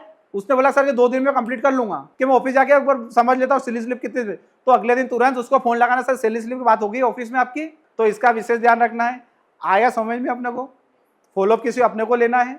उसके बाद की प्रोसेस क्या होती है? लोन हो गया, सेंक्शन जैसे लोन हुआ उससे जो भी पेमेंट है सेंक्शन के अलावा जो डाउन पेमेंट है अपने को लेना है। उसके बाद की क्या प्रोसेस है? डिसबर्समेंट होता है। सेंक्शन के बाद डिसबर्स होता है, चेक बनता है। चेक बनने के बाद कस्टमर को ऑफिस बुलाना रहता है। ऑफिस बुलाने के बाद में एक स्लोट साइन होता है, तो उसमें कस्टमर को बताना है कि सर 2 विटनेस लगते हैं। कितने? 2 विटनेस लगेंगे, 2 गवाह लगेंगे। क्या लगेंगे? 2 विटनेस, 2 गवाह लगेंगे। 2 ही गवाह के पास अपना आधार कार्ड होना चाहिए। कस्टमर पूछता है कि यहाँ का नहीं इंदौर का बाहर का चलेगा, तो चले। वो मध्य प्रदेश का या इंडिया का कहाँ का भी हो उसके पास आधार कार्ड होना चाहिए। तो 2 विटनेस लगते हैं। उसमें भी कंडीशन होती है। आपने 2 विटनेस के जो नाम डाले ना उसमें से एक चेंज कर सकते हैं। जैसे विटनेस में एक प्रतीक और मैं हूं, तो मैं नहीं जाऊंगा ना, मेरी जगह कोई दूसरा और चल जाएगा ना। जैसे सोनी जी चलेगा तो चल जाएगा, लेकिन 2 चेंज नहीं होगा। तो ये भी बताना आपके जानकारी में जरूरी है कि 2 विटनेस होता है उसमें से एक चेंज कर सकते हैं, 2 के 2 चेंज नहीं करें। पता चले मेरा प्रतीक का डाला हम 2 ही नहीं गए, तो वहां रजिस्ट्रार में रजिस्ट्री नहीं होती है। एक चेंज कर सकते हैं, विटनेस एक चेंज कर सकते हैं। इसके अलावा कुछ चीजें ऐसी आती हैं, केस वाला पार्ट। कस्टमर बोलता है कि 2 लाख रुपए ठीक है मैं रजिस्ट्रार में दे दूंगा रजिस्ट्री में टाइम, तो ये सही है क्या? कि सर नहीं ये सिस्टम नहीं है हमारा। आप पेमेंट पूरा यहाँ ऑफिस में जमा करेंगे, यहाँ से बिल्डर के पास पेमेंट जाएगा, तो ही आगे स्लॉट आगे बढ़ता है। वहां से स्लॉट बुक होने की प्रक्रिया क्या है वो भी समझ लो एक बार। स्लॉट जो बुक होता है एक सर्वर पे होता है। कहीं पे होता है? और सर्वर कभी अप डाउन होता रहता है ना। सेम डे कस्टमर बोला कि मैं आ रहा हूँ मंगलवार के दिन, मेरी रजिस्ट्री करवा दो, तो आप क्या बोलोगे? हाँ ठीक है आ जाओ करवा देंगे। ये शब्द कभी भी यूज नहीं करना है कि सर आप आइए पेमेंट जमा करिए, स्लॉट साइन होगा, उसके बाद वकील के पास जाएगा, वकील ड्राफ्ट बनाएगा, वो ड्राफ्ट बनाने के बाद आपको भेजेगा, उसमें चेक करना है। चेक करने के बाद आगे सर्वर पे जाएगी, और सर्वर पे जितने स्लॉट होंगे, हर दिन के एक स्लॉट होते हैं। मतलब दिन भर में इंदौर के अंदर जितने रजिस्ट्रार है सबका एक स्लॉट होता है कि इतने दिन, इस दिन के अंदर इतने स्लॉट बुक करना है, इतनी रजिस्ट्री करना है। जैसे 200 है तो 200 करना है। अब 200 हो गए तो खत्म हो गए तो फिर स्लॉट नहीं मिलता है। कि मेरे हाथ में नहीं है ये स्लॉट बुक करना ना करना सर्वर पे ऊपर डिपेंड होता है। स्लॉट खत्म हो जाता है, जैसे आज 12 बजे आया और 1 बजे तक सारे स्लॉट खत्म हो गए, तो होगा क्या आज का बुक? नहीं होगा ना। तो ये चीज समझा नहीं है। बहुत होता है, अभी कस्टमर आ जाते हैं बोले यार हम आगे बुला लिया, रजिस्ट्री हो रही नहीं, ये हो रहा ना, ये हो रहा ना, और 1000 बात करके सुना देगा। तो हमेशा 2 से 3 दिन का मार्जिन लेके चलना है। कितना? 2 से 3 दिन का। जो 1 दिन का मार्जिन लेके चलेगा वो कस्टमर की बातें सुनेगा। और टाइम जो बताते हैं, वकील के पास टाइम आता है कि 2:50 का स्लॉट बुक हुआ, कितने का?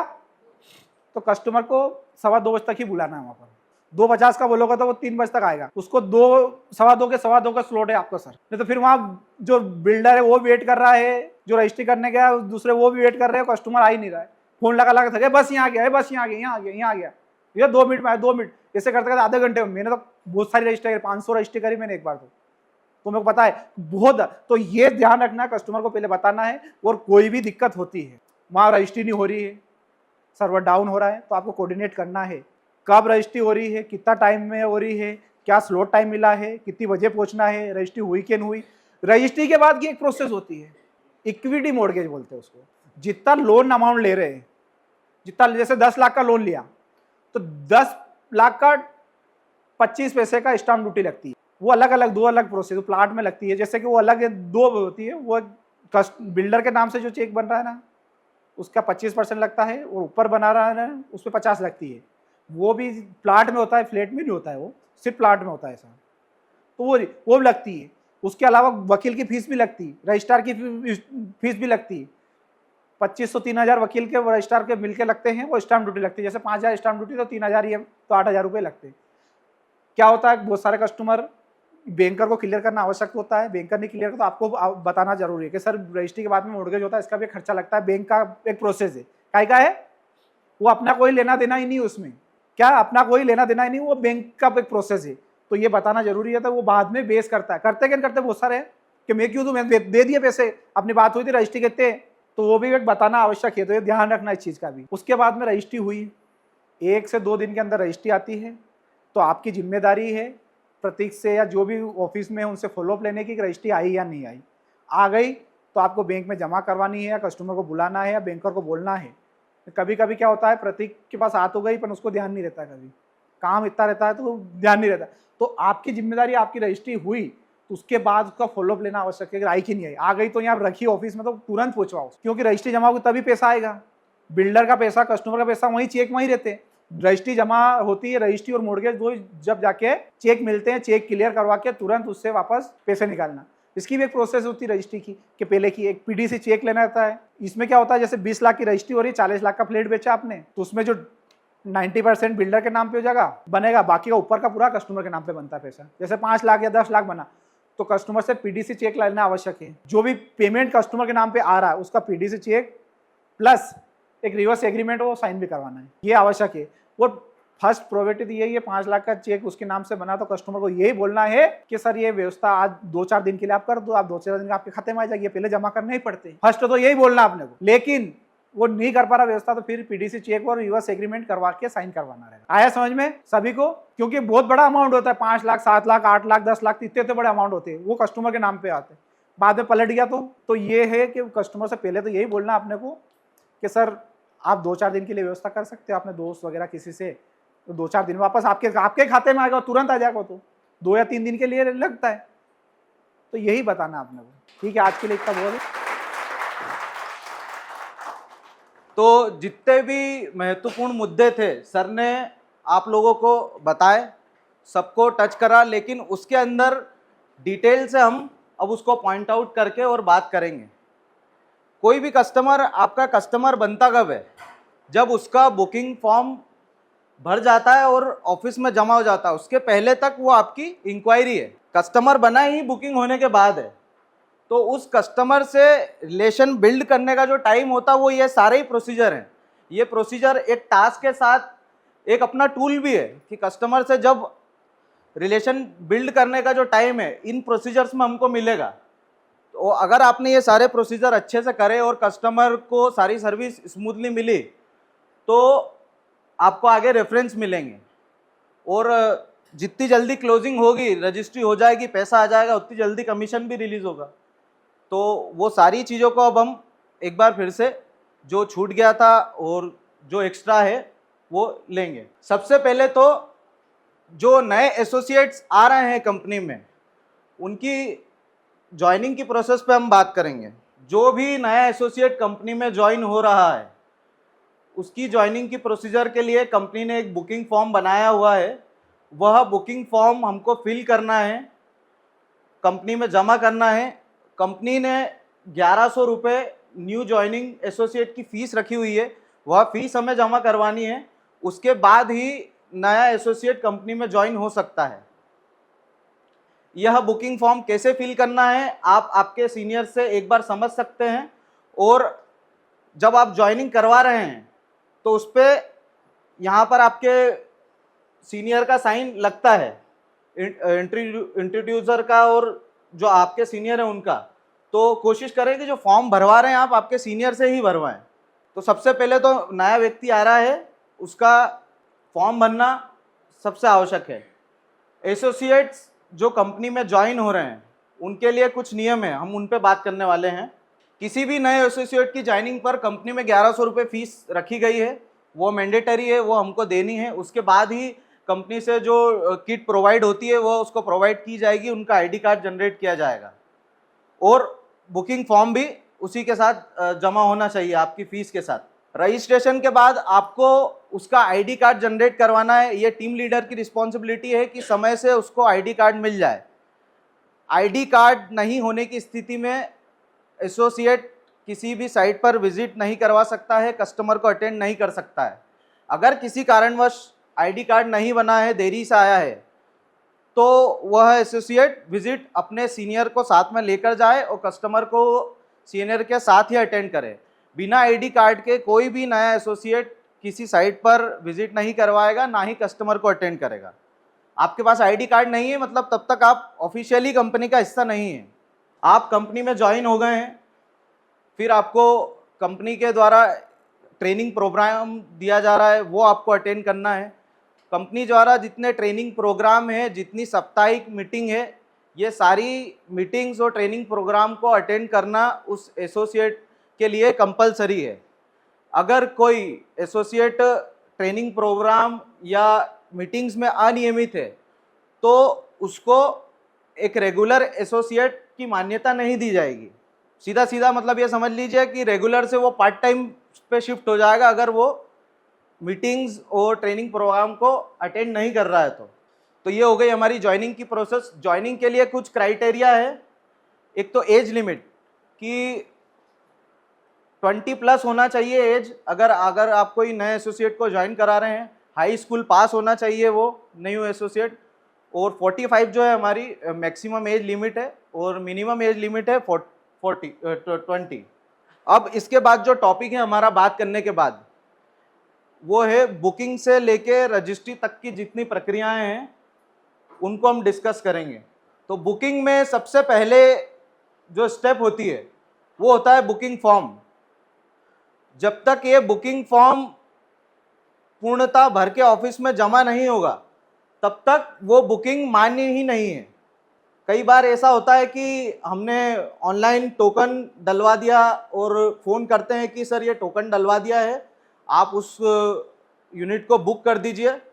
पर जब तक ये फॉर्म नहीं आएगा, भले ही आपका टोकन अमाउंट आ चुका हो, तब तक वो बुकिंग को मान्यता नहीं दी जाएगी। तो आप ये चीज़ का ध्यान रखें कि अगर कस्टमर बाहर से टोकन भी डाल रहा है लेकिन बुकिंग फॉर्म आपको ये भर के देना है। जब कस्टमर आपके पास आ जाएगा तब आप कस्टमर के साथ इस बुकिंग फॉर्म को लेकर बैठें और जहां पर भी उसके साइन होते हैं वहां पर उसके साइन करवाएं। लेकिन बुकिंग फॉर्म भर के देना आवश्यक है अगर आपको आपकी उस यूनिट को बुक करवाना है। बुकिंग फॉर्म के अंदर कुछ महत्वपूर्ण पॉइंट है जो कि हमको बुकिंग के समय ध्यान रखने हैं। सबसे पहला केवाईसी हमें उस तय कैंडिडेट का ही लेना है जिसके नाम से लोन और रजिस्ट्री होगी। उसी व्यक्ति का नाम आप बुकिंग फॉर्म के अंदर डालेंगे। आप बुकिंग ले रहे हैं तो तब व्यक्ति आपसे बोल रहा है कि हो सकता है मैं आगे चल के वाइफ के नाम पे करवा लूँ, बेटी के नाम पे करवा लूँ, तो आपको ये समय उससे तभी स्पष्ट करना है कि सर ये जानकारी आपको अभी ही देना पड़ेगी, क्योंकि सीआरएम के अंदर अगर इस फॉर्म की एंट्री हो गई है तो उस बुकिंग के अंदर कस्टमर का नाम चेंज करने के लिए हमें डेवलपर के पास जाके और फिर चेंज करवाना पड़ता है। उस चीज़ का एक्सेस हमारे पास भी नहीं है कि हम किसी की गई बुकिंग में कस्टमर का नाम चेंज कर दें। तो बुकिंग फॉर्म में उसी व्यक्ति का नाम आना चाहिए कि जो असल में कैंडिडेट है। केवाईसी के लिए सर ने हमको अभी पॉइंट आउट करा था कि आधार कार्ड में आपका वर्तमान पता होना चाहिए। ये लगभग सभी बैंक ने नियम लागू कर दिए हैं। तो जिस दिन हम आधार कार्ड ले रहे हैं उससे पूछ लें क्या सर ये आपका करंट एड्रेस है। अगर करंट एड्रेस नहीं है और अगर आप लोन लेना चाहते हैं तो इसको आज ही चेंज करने के लिए आप एप्लीकेशन दे दीजिए ताकि आगे अपना टाइम किल ना हो। अब आती है बात बुकिंग अमाउंट की। बुकिंग अमाउंट के लिए कंपनी ने अपनी स्प्रेडशीट पे आपके लिए अकाउंट डिटेल्स डाली हुई है। वो सारी अकाउंट डिटेल हमारे रेरा अकाउंट्स की है। रेरा अकाउंट वो होते हैं जिन अकाउंट में हम ए पार्ट का सारा पेमेंट डालते हैं और वो सारी एंट्री हमारी रजिस्ट्री में दर्शाई जाती हैं, वो रेरा अकाउंट होता है। अगर किसी स्थिति में 10% आपका बुक वैल्यू से कम अगर आप टोकन ले रहे हैं तो रेरा अकाउंट में आपको पैसे नहीं लेने हैं। बुक वैल्यू क्या है, सर ने बताया अभी कि जो शांति विहार का 1500 रुपए वाला फिगर है उसका 10% होगा अगर 1000 स्क्वायर फीट का, तो वो होगा 1.5 लाख रुपए। तो 1.5 लाख रुपए से अगर कम आ रहा है तो इस रेरा अकाउंट में आपको पेमेंट नहीं लेना है, क्योंकि क्या होगा कि रेरा अकाउंट से वापस रिटर्न पेमेंट लेने के लिए गवर्नमेंट ने लगभग सारे रास्ते बंद कर दिए। तो इस अकाउंट में अगर गलत ट्रांजेक्शन हुआ तो उसको रिवर्स करवाना बहुत मुश्किल होता है। तो आपको ये प्रयास करना है कि अगर कस्टमर 51,000, 1 लाख इस तरीके का अमाउंट दे रहा है तो हमारी पहली प्रायोरिटी होनी चाहिए कि उस अमाउंट को हम कैश में लेवें। और अगर वो अमाउंट कैश में भी नहीं देता है कस्टमर, तो जितने भी हमारे प्रोजेक्ट हैं उन प्रोजेक्ट का एक करंट अकाउंट भी होता है। तो अगर कस्टमर कैश देने के लिए राजी नहीं है तो आप उस प्रोजेक्ट के करंट अकाउंट में टोकन अमाउंट को ले सकते हैं, और वो करंट अकाउंट आप आपके सीनियर से पूछ सकते हैं कि सर ये कंडीशन बन रही है, मुझे टोकन अमाउंट लेना है और वो 10% फिगर नहीं है बुक वैल्यू का, उससे कम है, तो ये हमको करंट अकाउंट में लेना है। तो आपके सीनियर आपको उस करंट अकाउंट की डिटेल दे देंगे और उनसे डिस्कस करके आप करंट अकाउंट में बुकिंग अमाउंट डलवा सकते हैं। लेकिन रेरा में अगर पैसे डल रहे हैं तो वो बुक वैल्यू के 10% से कम नहीं होना चाहिए। और दूसरी बात, जो पैसे डाल रहा है वो वही व्यक्ति होना चाहिए जिसके नाम से रजिस्ट्री होगी। ऐसा नहीं है कि पिताजी ने पेमेंट डाल दिया और रजिस्ट्री बेटे के नाम से होगी। वो एक्सेप्टेबल सिर्फ और सिर्फ उस केस में होता है जब कस्टमर स्वयं ही पूरा पेमेंट करने वाला है 100%। अगर वो बैंक लोन ले रहा है और उसने रेरा अकाउंट में किसी और का अकाउंट यूज कर लिया है, तो जिस बैंक से वो लोन लेगा वो बैंक इस चीज को एक्सेप्ट नहीं करेगी। तो पेमेंट जो फर्स्ट पेमेंट डाल रहे हैं तब हमें क्या क्या चीजें ध्यान रखनी, वो आप एक एक पॉइंट नोट कर लो। फर्स्ट कि 10% बुक वैल्यू से कम हो तो हमें रेरा अकाउंट में पैसे नहीं डलवाने हैं। दूसरा पॉइंट, अगर अमाउंट 51,000, 1 लाख इस प्रकार का है तो हमारी पहली प्राथमिकता ये होना चाहिए कि वो बुकिंग अमाउंट हम नगद में लेवें। कस्टमर अगर नगद देने के लिए राजी नहीं है तो हमें उस प्रोजेक्ट के करंट अकाउंट में वह बुकिंग अमाउंट डलवाना है। ये 3 चीजें आप बुकिंग अमाउंट लेने के समय ध्यान रखना, इसको नोट कर लीजिए। आपने बुकिंग फॉर्म अच्छे से फिल करा, केवाईसी डाल दी, केवाईसी के आधार पे आपने सारी डिटेल डाल दी कस्टमर की। बुकिंग फॉर्म के नेक्स्ट पेज होता है अपना पेमेंट प्लान का। वो पेज अधिकतर फॉर्मों का मतलब 60% ऐसे फॉर्म है कि वो पेज खाली आता है। अगर वो पेज खाली आता है तो उससे एडमिनिस्ट्रेशन को समझने में ये समस्या आती है कि आगे कस्टमर किस प्रकार से पेमेंट देने वाला है। तो बाय डिफॉल्ट फिर हम ये समझते हैं कि जो कंपनी के द्वारा तय पेमेंट शेड्यूल है वैसे ही पेमेंट आएगा, और जब इधर से कस्टमर को कॉल जाता है तो कस्टमर बताता है कि मेरी डील के समय इस बात पे, इस स्पेशल कंडीशन पे अप्रूवल हुआ था। फिर हम एसोसिएट को फ़ोन लगाते हैं, फिर वो उनके सीनियर को, फिर सीनियर सर को फ़ोन लगाते हैं और सर हमको अप्रूवल देते हैं। तो इस तरीके की स्थिति ना बने, इसके लिए हमको सेकेंड पेज को बहुत अच्छी तरीके से फिल करना है। अब पेमेंट प्लान में भी 2 प्रकार के पेमेंट प्लान होते हैं। एक कस्टमर वो है जो लोन लेगा, दूसरा वो है जो खुद से पेमेंट करेगा। अगर खुद से पेमेंट कर रहा है तो CLP प्लान पे हमको टिक कर देना है। उसमें बाय डिफॉल्ट जो कंपनी का बनाया हुआ पेमेंट प्लान है उस हिसाब से पेमेंट पूरा आएगा। और अगर लोन ले रहा है वो कस्टमर तो उसका पेमेंट प्लान भी सेम वही रहेगा, लेकिन जो उसका डिफरेंस अमाउंट है उसके लिए हमें उस पेज पे पूरा उस शेड्यूल को बनाकर देना होगा।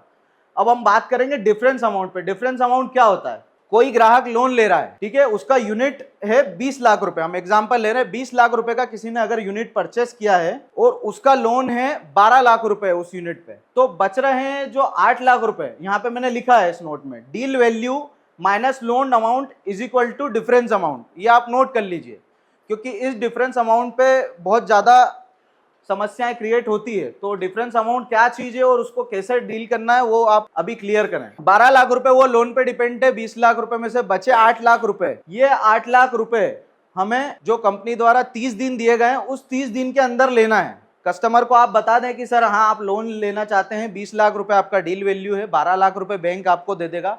बैंक तो हमें जो हमारा तय शेड्यूल है उसके हिसाब से ही पेमेंट देता है, लेकिन ये जो 8 लाख रुपए है इसके लिए कंपनी ने हमें 30 दिन की गाइडलाइन दी है।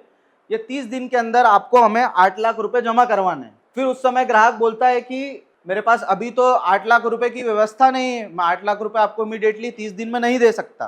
तब आपको ये करना है कि उस 8 लाख रुपए का आपको सेम रेशो में शेड्यूल बनाना है। जैसा उसका लोन के 12 लाख रुपए का डिसबर्समेंट होगा कंपनी के पेमेंट प्लान के हिसाब से, पेमेंट प्लान सभी प्रोजेक्ट का आपको अलग अलग बनाया हुआ शीट पे मिल जाएगा।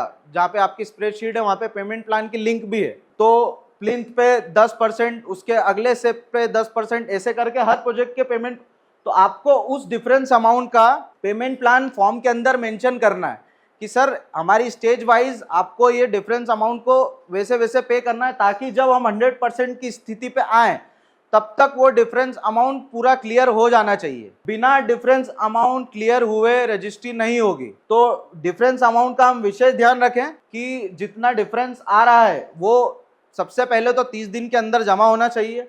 अगर 30 दिन के अंदर जमा नहीं हो रहा है तो कंपनी द्वारा जो तय पेमेंट शेड्यूल है उसी सेम रेशो में वो डिफरेंस अमाउंट कंपनी के अंदर आना चाहिए। फिर बुकिंग फॉर्म के अंदर एक जो पॉइंट ध्यान में रखने का वो है डिस्काउंट। अगर कोई कई बार ये होता है कि कोई अच्छा ग्राहक आ जाता है, कोई बड़ा ग्राहक आता है तो कंपनी उस ग्राहक को कुछ स्पेशल डिस्काउंट फेवर कर देती है कि वो पेमेंट जल्दी कर रहा है, वो ज़्यादा यूनिट ले रहा है। इस प्रकार की कोई भी अगर सिचुएशन है कि आपने तय डिस्काउंट मार्जिन से ज़्यादा डिस्काउंट दिया है किसी डील में, तो वह डिस्काउंट आपको उस बुकिंग फॉर्म पर मेंशन करना है और उस डिस्काउंट पे आपके वाइस प्रेसिडेंट का सिग्नेचर होना चाहिए उस डिस्काउंट कैलकुलेशन के ऊपर। तो वो डिस्काउंट कैलकुलेशन वहां पे होनी चाहिए इस फॉर्म के ऊपर। ये पार्ट कस्टमर वाला नहीं है। कस्टमर के बाद अपने को क्लियर होकर ये जब आप फॉर्म ऑफिस में जमा करेंगे उसके पहले आपको ये चीज क्लियर करनी है कि डील में हमने इतना डिस्काउंट दिया है तो हमारे कमीशन पे उसका कितना इफेक्ट पड़ने वाला है,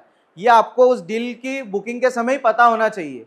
आप जब कमीशन रिलीज करवाने आए तब आपके ये क्वेश्चन नहीं होने चाहिए, नहीं सर उस समय इस डिस्काउंट के लिए आपने अप्रूवल दे दिया था। अगर अप्रूवल आपने करवाया है उस डिस्काउंट का तो उस अप्रूवल के ऊपर आपके वाइस प्रेसिडेंट के सिग्नेचर हो, ये आपकी जिम्मेदारी है। अदरवाइज मेरे पास अगर कंपनी के तय डिस्काउंट के ऊपर डिस्काउंट आता है तो वो पूरा एसोसिएट के खाते में चढ़ जाएगा। तो आपके खाते में डिस्काउंट ना चढ़े इसका ध्यान आपको स्वयं रखना है। फॉर्म के ऊपर साइन, ये सब हम बुकिंग फॉर्म के पॉइंट की ही बात कर रहे हैं। फॉर्म के ऊपर साइन, फॉर्म के ऊपर अभी कुछ फॉर्म तो इतने बढ़िया भी आए हैं कि उस पे एसोसिएट के नाम भी नहीं थे। तो ऐसे में क्या होगा, अगर मतलब किसी बुकिंग का कोई माए बाप नहीं है तो वो तो मैं भी कर सकता हूँ, फिर तो मेरे खाते में चली गई बुकिंग। तो आपको ये ध्यान रखना है कि साइन आपके हो उस फॉर्म पे और कस्टमर के हर पेज पे साइन हो। जहाँ पे हम पूरा टोटल डील वैल्यू लिखते हैं वहाँ पे भी कस्टमर के साइन होना चाहिए। पेमेंट प्लान पे भी कस्टमर के साइन होना चाहिए। उसके बाद जो हमारे कंपनी के रूल्स और रेगुलेशन है कस्टमर के लिए, वो 2 पेज है, वहाँ पे भी कस्टमर के साइन होना चाहिए। और बुकिंग फॉर्म पे आपका वाइस प्रेसिडेंट का साइन हो, ये आपको ध्यान रखना है, क्योंकि जब तक उनके साइन नहीं होंगे उस बुकिंग फॉर्म की जानकारी सारी ऑथेंटिक है और सारी अप्रूव्ड है। वो उनके साइन से ही हमको पता चलेगा कि वाइस प्रेसिडेंट ने ये फॉर्म को देखा है, उन्होंने अप्रूव किया है, उसके बाद ही हम आगे बढ़ पाएंगे। फॉर्म के अंदर कोई स्पेशल कंडीशन है, अब ये स्पेशल कंडीशन पेमेंट को लेके भी हो सकती है, सिविल के काम को लेके भी हो सकती है। कोई भी अगर इसी प्रकार के कस्टमर ने बोला है कि सर मुझे एक एक्स्ट्रा खिड़की चाहिए इस तरफ, तो आपने वहाँ के साइट सुपरवाइजर से या जो प्रोजेक्ट मैनेजर है उनसे ये चीज़ डिस्कस कर ली है कि ये हो सकता है और वहाँ से अप्रूवल भी आ गया है उस सिविल चेंज का। तो उस स्पेशल कंडीशन की एक एप्लीकेशन जैसा आपको लिखवा कर ग्राहक से और फॉर्म के साथ अटैच करनी है। चाहे सिविल वर्क हो, चाहे कोई पेमेंट को लेकर रिलैक्सेशन हो कंडीशन में, तो वो किसी भी प्रकार की स्पेशल कंडीशन हो, तो एक एप्लीकेशन आपकी होनी चाहिए फॉर्म के साथ जिसपे ग्राहक के साइन हो, ताकि फ्यूचर में जब भी कोई बात हो तो उससे ग्राहक पलटे ना कि जो उसने बोला है वही हम उस बात पे ही हैं और वही चीज़ करके दे रहे हैं। और ये किसी भी प्रकार के सिविल चेंज का जो कमिटमेंट है वो जब तक आपको प्रोजेक्ट हेड वहाँ के जो हैं वो वहाँ की सिविल टीम से डिस्कस करके आपको रिप्लाई ना करें, तब तक आपको कोई भी सिविल के चेंज का कमिटमेंट नहीं करना है कि हो जाएगा।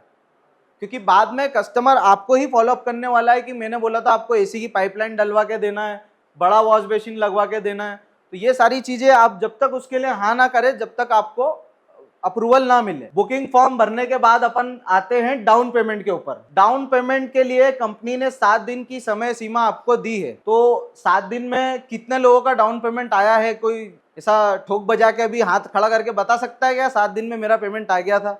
ये आप बहुत अच्छी तरीके से इस शब्द को अपने दिमाग में बिठा ले, डाउन पेमेंट। क्योंकि अगर डाउन पेमेंट मेरे पास 7 दिन में नहीं आया तो मैं आगे का कोई भी प्रोसीजर उस केस के अंदर करने ही नहीं वाला हूँ, चाहे उसका लोन हो, चाहे उसकी रजिस्ट्री हो, रेरा हो, XYZ कुछ भी होगा। इवन लोन लॉगिन, बैंकर को ड्राफ्ट देना, ये सब मैं डाउन पेमेंट रिसीव होने के बाद ही शुरू करूंगा। तो ये 7 दिन के अंदर आपका डाउन पेमेंट आ जाए, ये आपको बिल्कुल ध्यान रखना है। और डाउन पेमेंट के फिगर को भी आपको, जो बराबर हम पेमेंट प्लान बना रहे हैं वहाँ पे डाउन पेमेंट का फिगर जो कंपनी के द्वारा करंट में उस प्रोजेक्ट में क्या डिमांड है उसके हिसाब से आपको डाउन पेमेंट का फिगर लिखना है और 7 दिन के अंदर वो फिगर रिसीव हो जाना चाहिए। उसके बाद ही आपके लोन के प्रोसेस और रजिस्ट्री के प्रोसेस स्टार्ट होंगे। डाउन पेमेंट अगर कंप्लीट हो जाता है तो फिर उसके बाद बारी आती है लोन की। तो लोन में सबसे जो पहली प्रोसेस है वो है बैंकर को हमको अलॉट करना। अभी हम क्या तरीका अपना रहे हैं कि हम फ़ोन नंबर पर्टिकुलर कस्टमर का बैंकर को सेंड कर देते हैं कि सर ये मेरी यहाँ की बुकिंग है और ये कस्टमर का नाम है, आप इनसे बात कर लीजिए। उस स्थिति में ये हो रहा है, बैंकर से हमको ये रिव्यू मिला है कि कस्टमर उनको उतना अच्छे से इंटरटेन नहीं करता है। तो हमको करना क्या है कि अजीत जी ऑफिस में अवेलेबल रहते हैं, तो जब हम डाउन पेमेंट के लिए ग्राहक आया है ऑफिस में, उसी समय एक छोटी सी 5 मिनट की मीटिंग हम बैंकर से करवा दें। तो क्या होगा कि बैंकिंग की जो नियम है, जो हम लोगों को डिटेल में नहीं पता होता है या कुछ कंडीशन होती है, वो भी उनको वो समझा देंगे और बैंकर से परिचय हो जाएगा। तो आगे की जितनी भी प्रक्रिया बैंकर को करनी है वो स्मूथली कर पाएगा। तो आपको एक बार बैंकर से, समय की बहुत ज़्यादा मतलब अभाव है तो उसमें एक बार समझ सकते हैं कि फ़ोन पे ही करवा दिया, लेकिन इतना समय तो है ही हमारे पास कि जब कस्टमर डाउन पेमेंट देने आ रहा है तो हम उस ऑफिस में आ जाए, 5 मिनट के लिए मिलें और बैंकर से उसको मिलवा दें। हाँ, कस्टमर अगर आ रहा है डाउन पेमेंट के लिए तो आप अजीत जी को फ़ोन करके बोल दीजिए कि सर कस्टमर आ रहा है, आपको कस्टमर से मिलना है, तो इतने बजे आपको ऑफिस में अवेलेबल रहना है, अजीत जी मिल जाएंगे उस समय आपको ऑफिस में। अब हमने बैंकर को लोन के लिए फाइल दे दी है, तो उसके बाद हमको कुछ महत्वपूर्ण पॉइंट है जो बैंकर को देने से पहले ध्यान में रखने हैं। सबसे पहला, कैंडिडेट का सिलेक्शन। कैंडिडेट का सिलेक्शन बोलने से मतलब ये है कि किस व्यक्ति के नाम से लोन वो ले रहा है। कई बार ऐसा होता है कि कस्टमर बोल रहा है कि लोन मैं ले रहा हूँ लेकिन रजिस्ट्री मुझे मेरी पत्नी के नाम से करवानी है, तो और अगर वो लोन ले रहा है और उसको किसी और के नाम से रजिस्ट्री करवानी है तो उस स्थिति में हमें बैंक से लॉगिन के समय ही अप्रूवल लेना पड़ता है। तो बैंक आपको बताएगी कि आपको उनको को एप्लीकेंट रखना है लोन में या नहीं, या विदाउट एप्लीकेंट रखे या एप्लीकेंट को साथ रख के आप उनको रजिस्ट्री में ऐड या हटा सकते हैं। ये सारी चीज़ जो है वो निर्णय बैंक करती है, उसमें हमारा कोई भी डिसीजन नहीं होता है। नगद का कोई केस है उसमें व्यक्ति बोलेगा किसी को भी ऐड करने के लिए हम कर सकते हैं, लेकिन अगर लोन का केस है तो उस स्थिति में निर्णय जो है बैंक के हाथ में चला जाता है। तो हमें किसके नाम से लोन होगा, किसके नाम से रजिस्ट्री होगी, ये बैंकर को जब हम अलॉट कर रहे हैं, जब हम मीटिंग करवा रहे हैं, तब इस चीज़ को पहले ही डिस्कस कर लें कि किसके नाम से होने वाला है। कई बार ऐसा हो जाता है कि चेक बन के आ गया और रजिस्ट्री के लिए हम प्रक्रिया शुरू कर दी, तब ग्राहक बोलता है कि रजिस्ट्री तो मेरी वाइफ के नाम से करवानी है, तो उस समय तक तो कोई ऑप्शन बचता ही नहीं ना, सारी चीज़ें फ्रीज हो चुकी होती है। तो जब आप बैंकर को ग्राहक से मिलवा रहे हैं तभी आपको ये चीज़ क्लियर करके देनी है कि किसके नाम से बैंक लोन होना है और किसके नाम से रजिस्ट्री होनी है। कैंडिडेट क्लियरिफिकेशन के बाद दूसरी चीज़ की जो बैंकर को ज़रूरत पड़ती है वो होता है OCR। OCR होता है ऑन कॉन्ट्रीब्यूशन रिकॉर्ड, जो ग्राहक अपने पास से कंपनी को दे रहा है और वह कंपनी उसकी रसीद बैंक को देती है और उससे ये प्रूफ होता है कि ग्राहक ने अपने पास से भी लोन बिल्डर को कुछ दिया है और बचा अमाउंट बैंक देने वाली है। तो अभी हमारे सामने 2-3 केसेस ऐसे आए हैं कि जिनमें OCR का जो अमाउंट है वो किसी और व्यक्ति के खाते से आया है और जो रजिस्ट्री और लोन होना है वो कोई और व्यक्ति, पिताजी ने पेमेंट कर दिया है और बेटे के नाम से रजिस्ट्री और लोन की प्रक्रिया चल रही है, तो ये चीज को बैंक एक्सेप्ट नहीं करती है। तो हमें ये ध्यान रखना है कि हम रेरा अकाउंट में जो 10%, 20% जो भी आपका OCR अमाउंट है वो हम डलवा रहे हैं तो वो तय कैंडिडेट के खाते से ही आए। जिसके नाम से लोन होना है वही व्यक्ति पेमेंट रेरा अकाउंट में डालेगा। इस चीज़ को आप नोट करके रख लीजिए, क्योंकि पेमेंट जब भी ग्राहक करता है तो उसका फर्स्ट कॉल आपको ही जाता है कि सर मैं पेमेंट डाल रहा हूँ, आप अकाउंट डिटेल दे दीजिए, तो वो अकाउंट डिटेल भी आप देते हैं और पेमेंट उससे डलवाते भी यहाँ पे। तो ये आपको ध्यान रखना है कि जो आप रेरा अकाउंट में अमाउंट डलवा रहे हैं 10% 20% OCR का, वो आपको उसी कैंडिडेट के खाते से डलवाना है जिनके नाम से लोन होगा। दूसरी एक चीज जो बहुत महत्वपूर्ण है वो है चेकबुक। ये सब कौन सी बातें हैं, जब लोन की प्रोसेस स्टार्ट हो रही है तब अपने को पॉइंट आउट करना है। तो ये आपको ध्यान रखना है कि जब भी बैंकर से मीटिंग हो रही है, लोन स्टार्ट हो रहा है, तब ये चीजों को हमने ग्राहक के सामने रखनी है। चेकबुक, जब भी लोन कोई लेता है तो उस ग्राहक को 10 से 15 चेक की आवश्यकता होती है। बैंक में इतने चेक लगते हैं, बैंक मांगती है ग्राहक से। तो हमको बैंकर से ये कस्टमर से ये पूछना है कि सर आपके पास पर्याप्त चेक हैं। अगर उसके पास इतने चेक नहीं है तो हम उसको इमीडिएटली बोले कि सर आज ही आप अपनी नई चेकबुक के लिए अप्लाई कर दीजिए। क्योंकि जब, और ये चेक कब मांगती है बैंक, जब सेंक्शन हो जाता है, डिसबर्समेंट के समय ये सारे चेक लगते हैं। तो तब पता चलता है हम डिसबर्समेंट लेने गए और चेक ही नहीं हमारे हाथ में, तो चेकबुक आने के लिए 10 दिन लग जाते हैं। फिर तो हमको चेक के लिए पहले ही ग्राहक से बात करनी है कि आपके पास अगर चेकबुक नहीं है तो आप अप्लाई कर दीजिए। ये कुछ इनिशियल चीजें हैं जिनके वजह से प्रोसेस में डिले होता है आगे।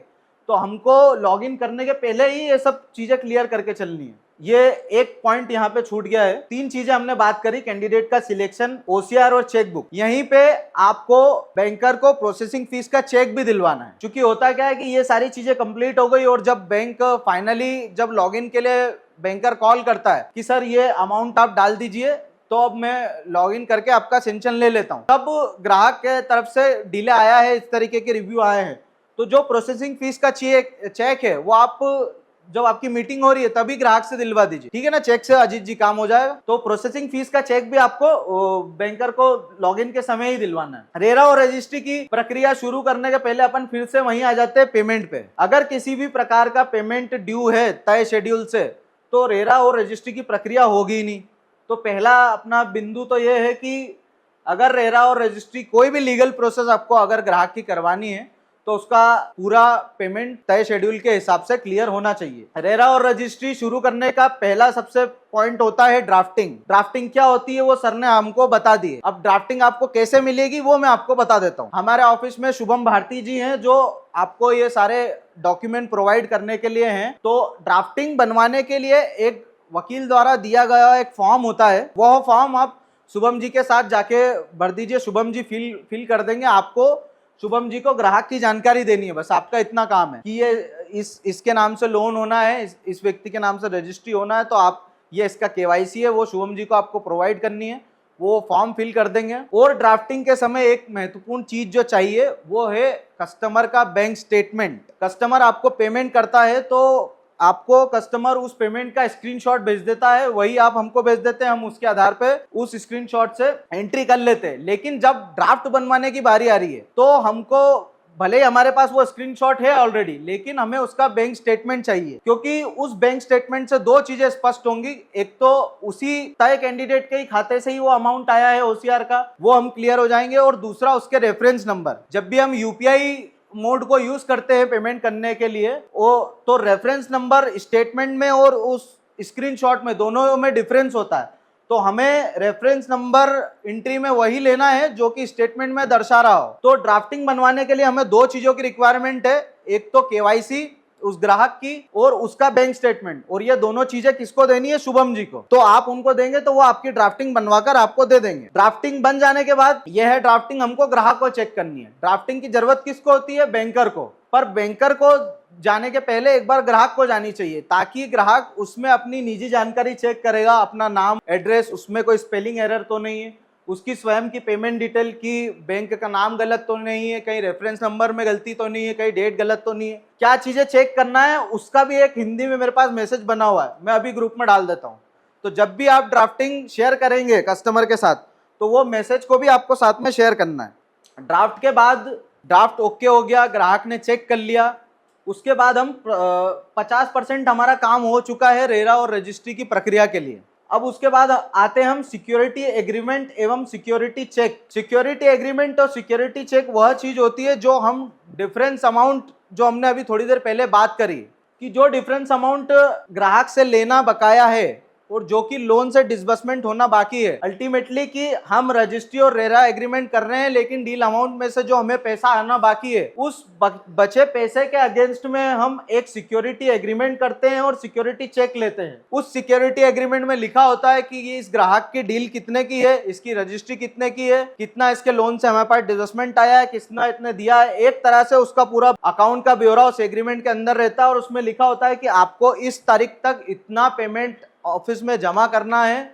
अगर आप ये जमा नहीं करते हैं तो आपको इस पे 18% पेनल्टी चार्ज की जाएगी और लीगल कार्रवाई करने के लिए हम लोग फ्री हैं। इस तरीके का हम उस एग्रीमेंट के अंदर पूरा लिखते हैं।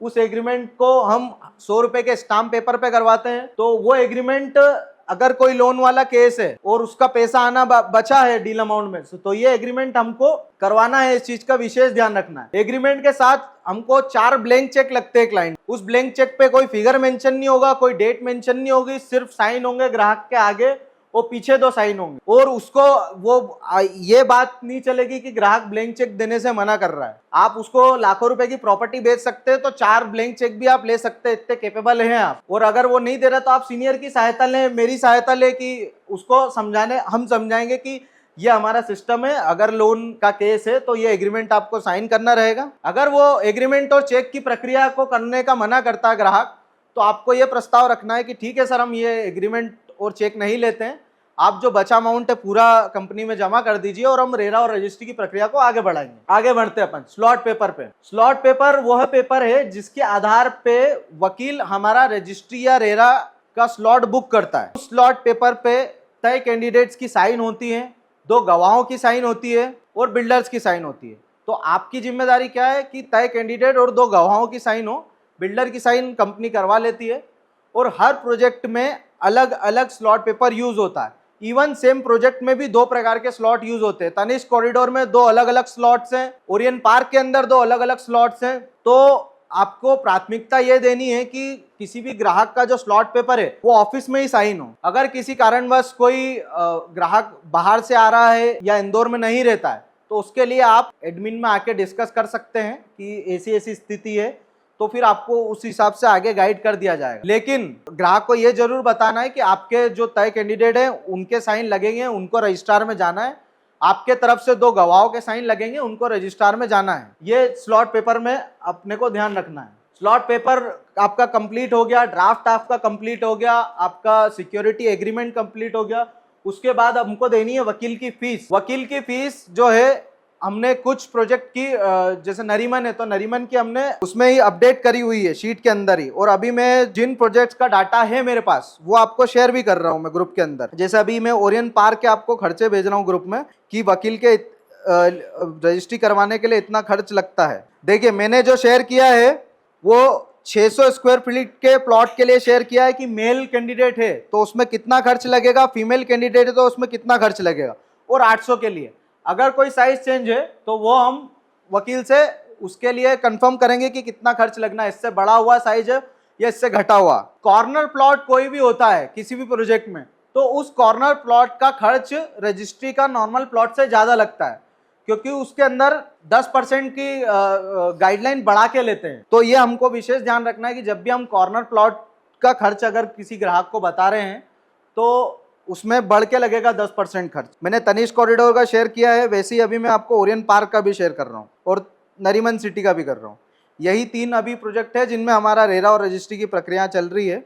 फिर भी आपको अगर कोई कंफ्यूजन है वकील की फीस को लेके, तो आप बेझिझक पहले फ़ोन लगा लीजिए, उसके बाद ही पेमेंट डलवाइए या कस्टमर को कमिट कीजिए। हमारे पास इस प्रकार का कोई भी फ़ोन कस्टमर की तरफ से ना आए कि आपने इतने पैसे बोले थे खर्च के और वो इतने क्यों लग रहे हैं, क्योंकि इस खर्च से हमारा कोई लेना देना ही नहीं है, सीधे वकील के खाते में जाएगा। तो हम पहले ही स्पष्ट कर लें वकील से कि कितना खर्च लगेगा, उतना ही ग्राहक को बताएं, और यह खर्च हमको वकील के खाते में ही डालना है। कई बार ग्राहक ऐसा बोल देते हैं कि हम जिस दिन रजिस्ट्री करवाने आएंगे उसी दिन नगद हम वहाँ पे रजिस्ट्रार में दे देंगे। तो इस चीज के लिए सुविधा है, मैंने देखी, लेकिन उस सुविधा का क्या है कि दुरुपयोग हो गया ग्राहक की तरफ से। तो अब से ये सुविधा नहीं दी जाएगी। आपको रजिस्ट्री करवाना है तो पहले वकील के खाते में आपको रेरा या रजिस्ट्री की फीस डालनी होगी, उसके बाद ही वकील उसकी स्लॉट को बुक करेगा। स्लॉट की टाइमिंग एक ये बहुत महत्वपूर्ण बात है जिससे क्लाइंट कई बार बिगड़ जाते हैं और बिगड़े भी हैं, पास्ट में ऐसा हुआ है। तो स्लॉट किस तारीख का बुक करना है, किस समय का बुक करना है, ये हमको पहले ग्राहक से डिस्कस करना है कि सर इस दिन आपको करवानी है। जो तारीख और समय ग्राहक बता रहा है वो तारीख और समय आपको हमसे डिस्कस करना है।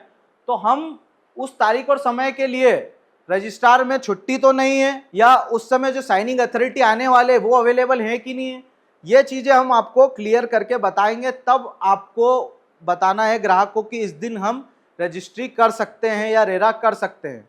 और रजिस्ट्री और रेरा करने के पहले जो प्रक्रिया अभी हमने डिस्कस करी है, drafting, security agreement, slot paper, वकील की फीस, ये सब कंप्लीट होने के बाद 2 दिन हमको वकील को देने होते हैं, उसके बाद हमें समय मिल पाएगा। इमीडिएटली हम सेम डे में या आज बोला तो कल बुक कर ले, वैसा करना संभव नहीं होता है, क्योंकि जो बुकिंग होती है वो सरकारी साइट्स है। सरकारी साइट्स के कभी सर्वर नहीं चल रहे हैं, कभी क्या हो रहा है, पेमेंट की दिक्कत आ रही है, तो ये सारी दिक्कतें वकील को फेस करना होती है। तो इसके लिए हमको वकील को 2 दिन का मार्जिन देना है। ये सारी प्रक्रिया कंप्लीट करने के बाद 2 दिन देना है। ऐसा नहीं कि 2 दिन के अंदर हम प्रक्रिया कंप्लीट कर रहे हैं और फिर ये सब कंप्लीट हो जाए उसके बाद हमें 2 दिन देना है। और स्लॉट के टाइमिंग का विशेषता, जब कस्टमर इंदौर के बाहर रहता है तो इस चीज का बहुत ज्यादा ध्यान रखें और उससे पूरी चर्चा होने के बाद ही ग्राहक को इंदौर बुलाएं। रेरा की प्रक्रिया में ग्राहक से कितनी बार इंटरेक्शन होता है वो समझे। सबसे पहले तो स्लॉट पेपर ग्राहक से साइन लेना है, फर्स्ट इंटरेक्शन तो वो हो गया ग्राहक से। सेकंड, उसको रजिस्ट्रार के अंदर जाना है, रेरा एग्रीमेंट करने है। थर्ड, जब रेरा एग्रीमेंट एग्जीक्यूट हो गया है, उस रेरा एग्रीमेंट के हिसाब से उसका ट्राई पार्टी एग्रीमेंट और बिल्डर के और भी पेपर्स बनते हैं, वो सारे पेपर पे ग्राहक की साइन चाहिए होती है। ये एक थर्ड इंटरेक्शन हो गया। फोर्थ, जब ये सारे पेपर कंप्लीट होके बैंक में जमा हो जाते हैं तो जमा होने के 2 दिन बाद बैंक जो है 2 दिन में आ जाता है कॉल। 2 दिन बाद बैंक ग्राहक को फोन करती है कि सर आपके पेपर जमा हो गए, अब आपको लोन एग्रीमेंट डिसबर्समेंट के लिए साइन करने बैंक आना होगा। तो ये 4 बार का इंटरेक्शन है। तो अगर कोई क्लाइंट इंदौर के बाहर रहता है और उसको हमको रेरा के लिए इंदौर बुलाना है तो ये चीजें हमको पहले ही डिस्कस करके पूरी प्लानिंग जमानी होगी कि इस 4 इंटरेक्शन को हम कितने कम टाइम में एग्जीक्यूट कर सकते हो और ग्राहक का ज्यादा टाइम किल ना हो। तो उसके लिए बैंकर का भी इन्वॉल्वमेंट होगा, एडमिन का भी इन्वॉल्वमेंट होगा और वकील का भी होगा। तो ये सब हम पहले डिस्कस कर लें और फिर उसके बाद ही रेरा के लिए क्लाइंट को बुलाएं। बहुत से केसेस में हुआ है कि ग्राहक आ गया है और फिर उसका जाने का समय हो गया लेकिन प्रक्रिया ही पूरी नहीं हो पाई। तो हम पहले प्रक्रिया को डिस्कस कर लें, उसके बाद ग्राहक को बुलाएं। सेम रजिस्ट्री में भी स्थिति आती है कि अगर रजिस्ट्री के साथ मॉर्गेज भी एग्जीक्यूट होना है, लोन का केस है, तो वहां पे मॉर्गेज सेम डे में हो जाए ऐसी संभावनाएं बहुत कम होती है, क्योंकि रजिस्ट्री नंबर मॉर्गेज डीड के अंदर डलता है।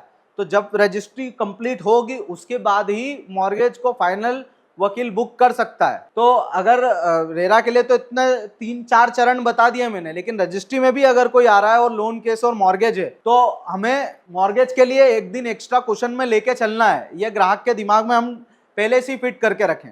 रजिस्ट्री हो गई, आपका मॉर्गेज हो गया, रेरा एग्रीमेंट हो गया, सारे पेपर बैंक में चले गए, डिसबर्समेंट भी आ गया। और अब उसके बाद क्या काम बचता है कि डिसबर्समेंट चेक जो हमको प्राप्त हुए हैं बैंक से, कंपनी का जो रजिस्ट्री चेक है वो कंपनी द्वारा बिल्डर को दे दिया जाता है। एक चेक आता है ग्राहक के नाम पे बनके। ग्राहक के नाम पे जो चेक बन के आ रहा है, हम जल्दी से जल्दी ग्राहक के पास वो चेक पहुंचा दें। ग्राहक अपने खाते में उस चेक को क्लियर करवा के जो नगद अमाउंट हमको उससे लेना है, उस नगद अमाउंट को जल्दी से जल्दी जमा करवाए। ये सब हमको 5 दिन के अंदर पूरा करना है। जैसी ही रजिस्ट्री हुई उसके 5 दिन के अंदर ये सारी चीजें हमको खत्म करनी है, क्योंकि आपने बिना अमाउंट क्लियर करे किसी रजिस्ट्री को करा है तो जो अमाउंट पूरा बच रहा है उसकी पूरी रिस्क उस एसोसिएट की हो जाती है कि अगर वो अमाउंट इतना बड़ा नहीं आया तो उसका जिम्मेदार कौन होगा। एक हम तो सिर्फ सिक्योरिटी के लिए एक एग्रीमेंट कर रहे हैं और एक चेक ले रहे हैं, लीगली तो उन चीजों का भी तोड़ है, पर हाँ, अभी तो आप हाई रिस्क पे हैं। तो जैसे आपने रजिस्ट्री करी आपके कान खड़े हो जाना चाहिए कि रजिस्ट्री हो गई है, अब फटाफट इससे कैश कैसे लेना है। तो उस चीज का बहुत विशेष ध्यान रखना है कि जैसी रजिस्ट्री हो 5 दिन के अंदर पूरा डील अमाउंट ऑफिस के अंदर क्लोज हो जाना चाहिए। डील अमाउंट पूरा कंप्लीट हो गया, उसके बाद आपके पास 2 चीजें बचती है, एमपीबी कनेक्शन एवं पजेशन। जब उसका डील अमाउंट पूर्णता प्राप्त हो जाएगा उसके बाद ये 2 प्रक्रियाएं की जाएगी, एमपीबी कनेक्शन की और पजेशन की।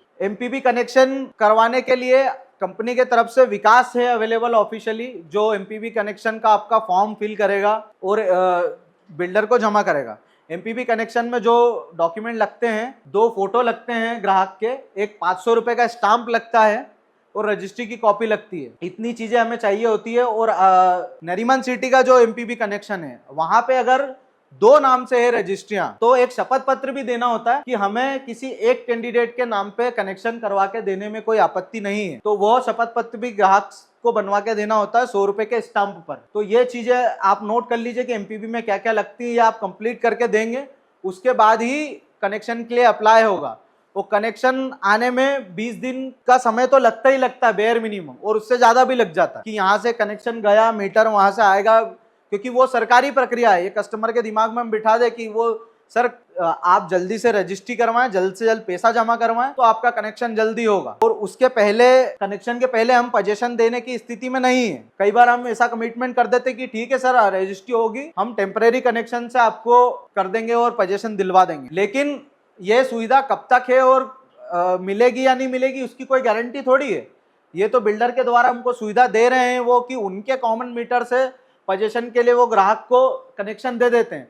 अगर उन्होंने ये सुविधा बंद कर दी तो इसके लिए हम कमिटमेंट ना करें, सीधे सीधे हम एमपीबी की प्रक्रिया को जल्द से जल्द पूरा करवाएं और उसका मीटर लगवा दें। पोजीशन पूरा पेमेंट जमा होने के बाद कस्टमर को चाबी देना है, तो उसके लिए जिस डॉक्यूमेंट की आवश्यकता होती है वो होता है पोजीशन लेटर। पोजीशन लेटर आपको ऑफिस से मिलेगा, और वो कब मिलेगा, जब उसका 100% पेमेंट पूरा ऑफिस के अंदर जमा हो चुका हो। पोजीशन लेटर की 3 कॉपियां होती है, एक कॉपी रहती है ग्राहक के पास, एक कॉपी जो है ऑफिस में रहती है, और एक कॉपी वह व्यक्ति, वह सुपरवाइजर रख लेता है जो उनको वहां पे साइट पर चाबी हैंड ओवर करेगा। पोजीशन लेटर पर यहाँ से आप उनको पोजीशन लेटर हैंड ओवर करेंगे, एक कॉपी यहीं ऑफिस में रिसीविंग ले ली जाती है उनसे, 2 कॉपी देके कस्टमर को भेजा जाता है कि आप चले जाइए, एक कॉपी आपसे साइड इंचार्ज ले लेगा और एक कॉपी आपके पास रहेगी। वो जब तक पोजीशन लेटर ग्राहक के पास नहीं होगा तब तक उसको चाबी नहीं मिल पाएगी। और इस बीच में कुछ ग्राहक आते हैं कि हमको 1 दिन का अप्रूवल आप दे दें, हमारा किसी प्रकार का पूजन का मुहूर्त है या इस प्रकार की चीजें हैं।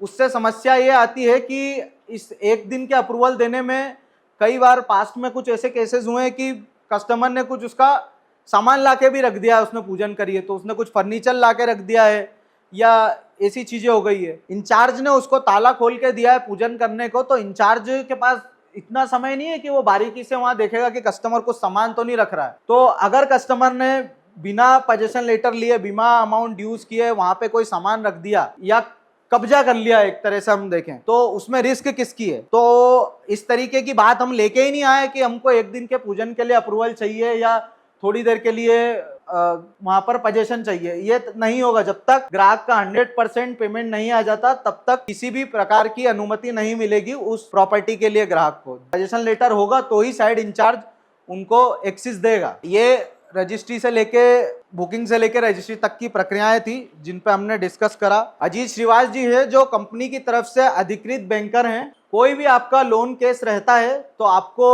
अजीत जी से संपर्क करना है।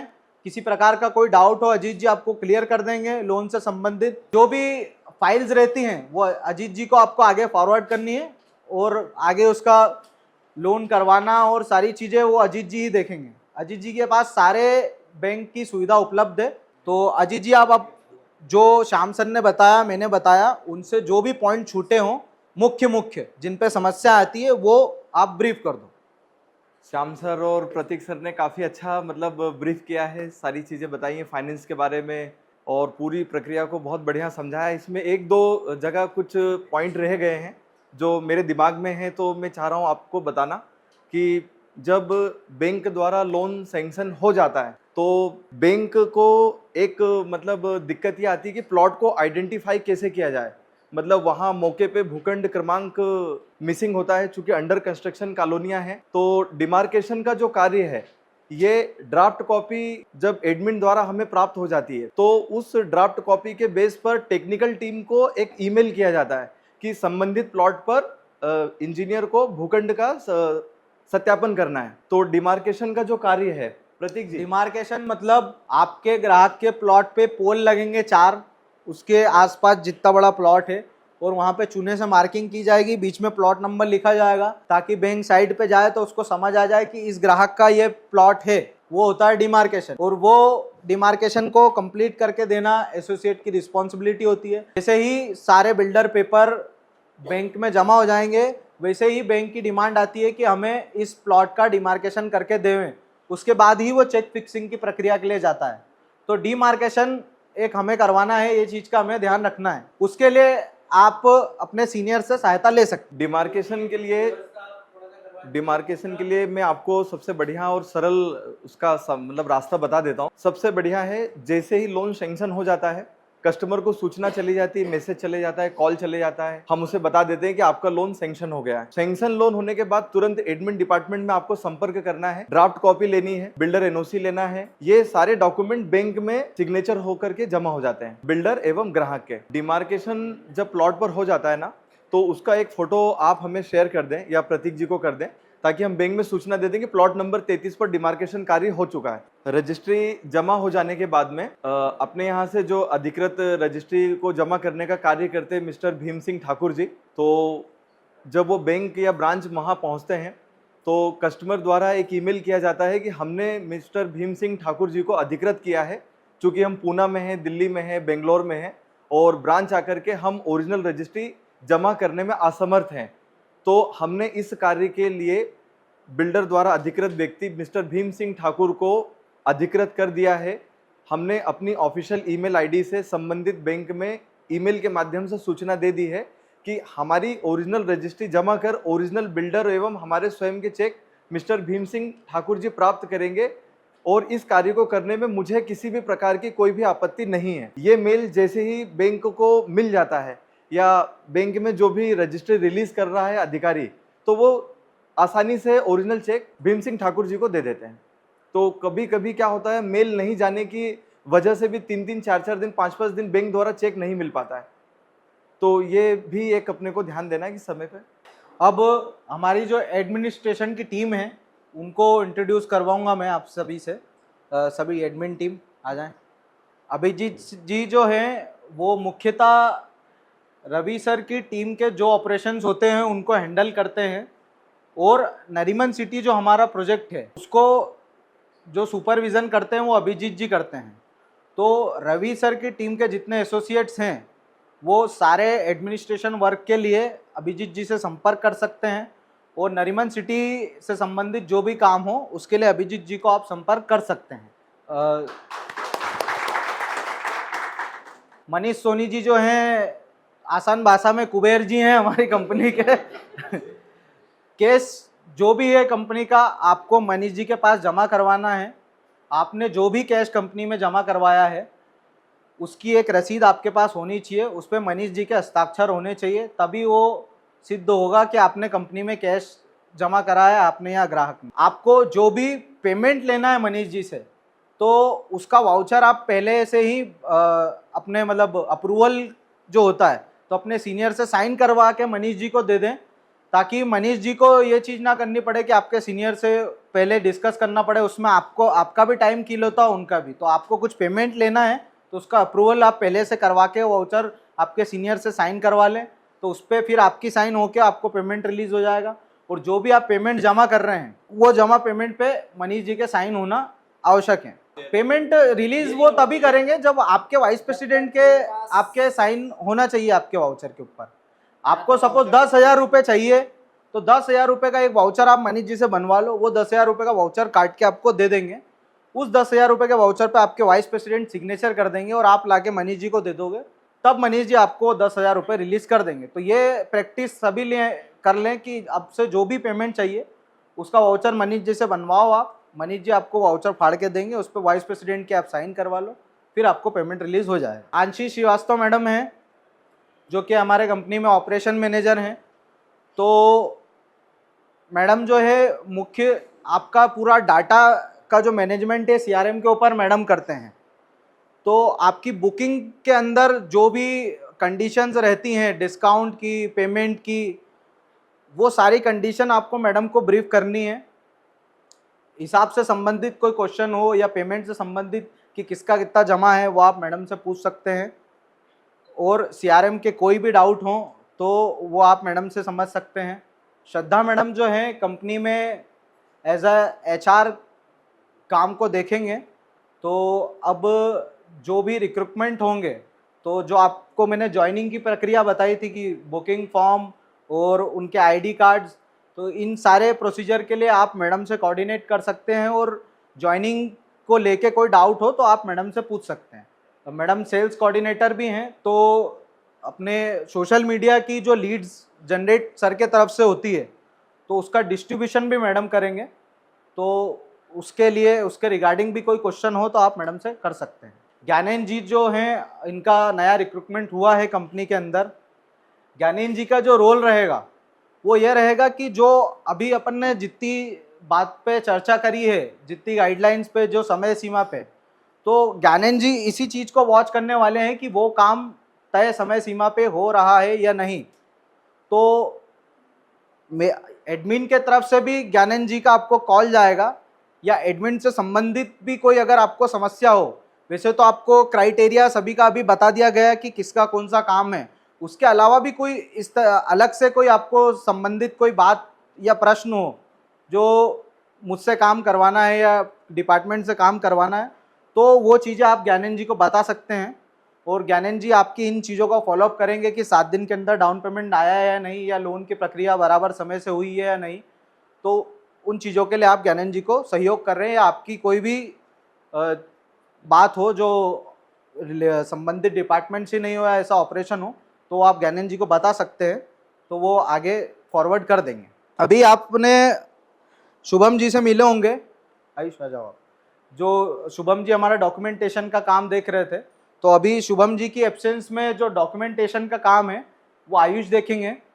तो डॉक्यूमेंट बनवाना हो आपको, बिल्डर से संबंधित कोई भी डॉक्यूमेंट, अलॉटमेंट, रिसीट, ड्राफ्टिंग, तो आप आयुष जी के पास जा सकते हैं और डॉक्यूमेंट के लिए कोऑर्डिनेट कर सकते हैं। ओके, धन्यवाद।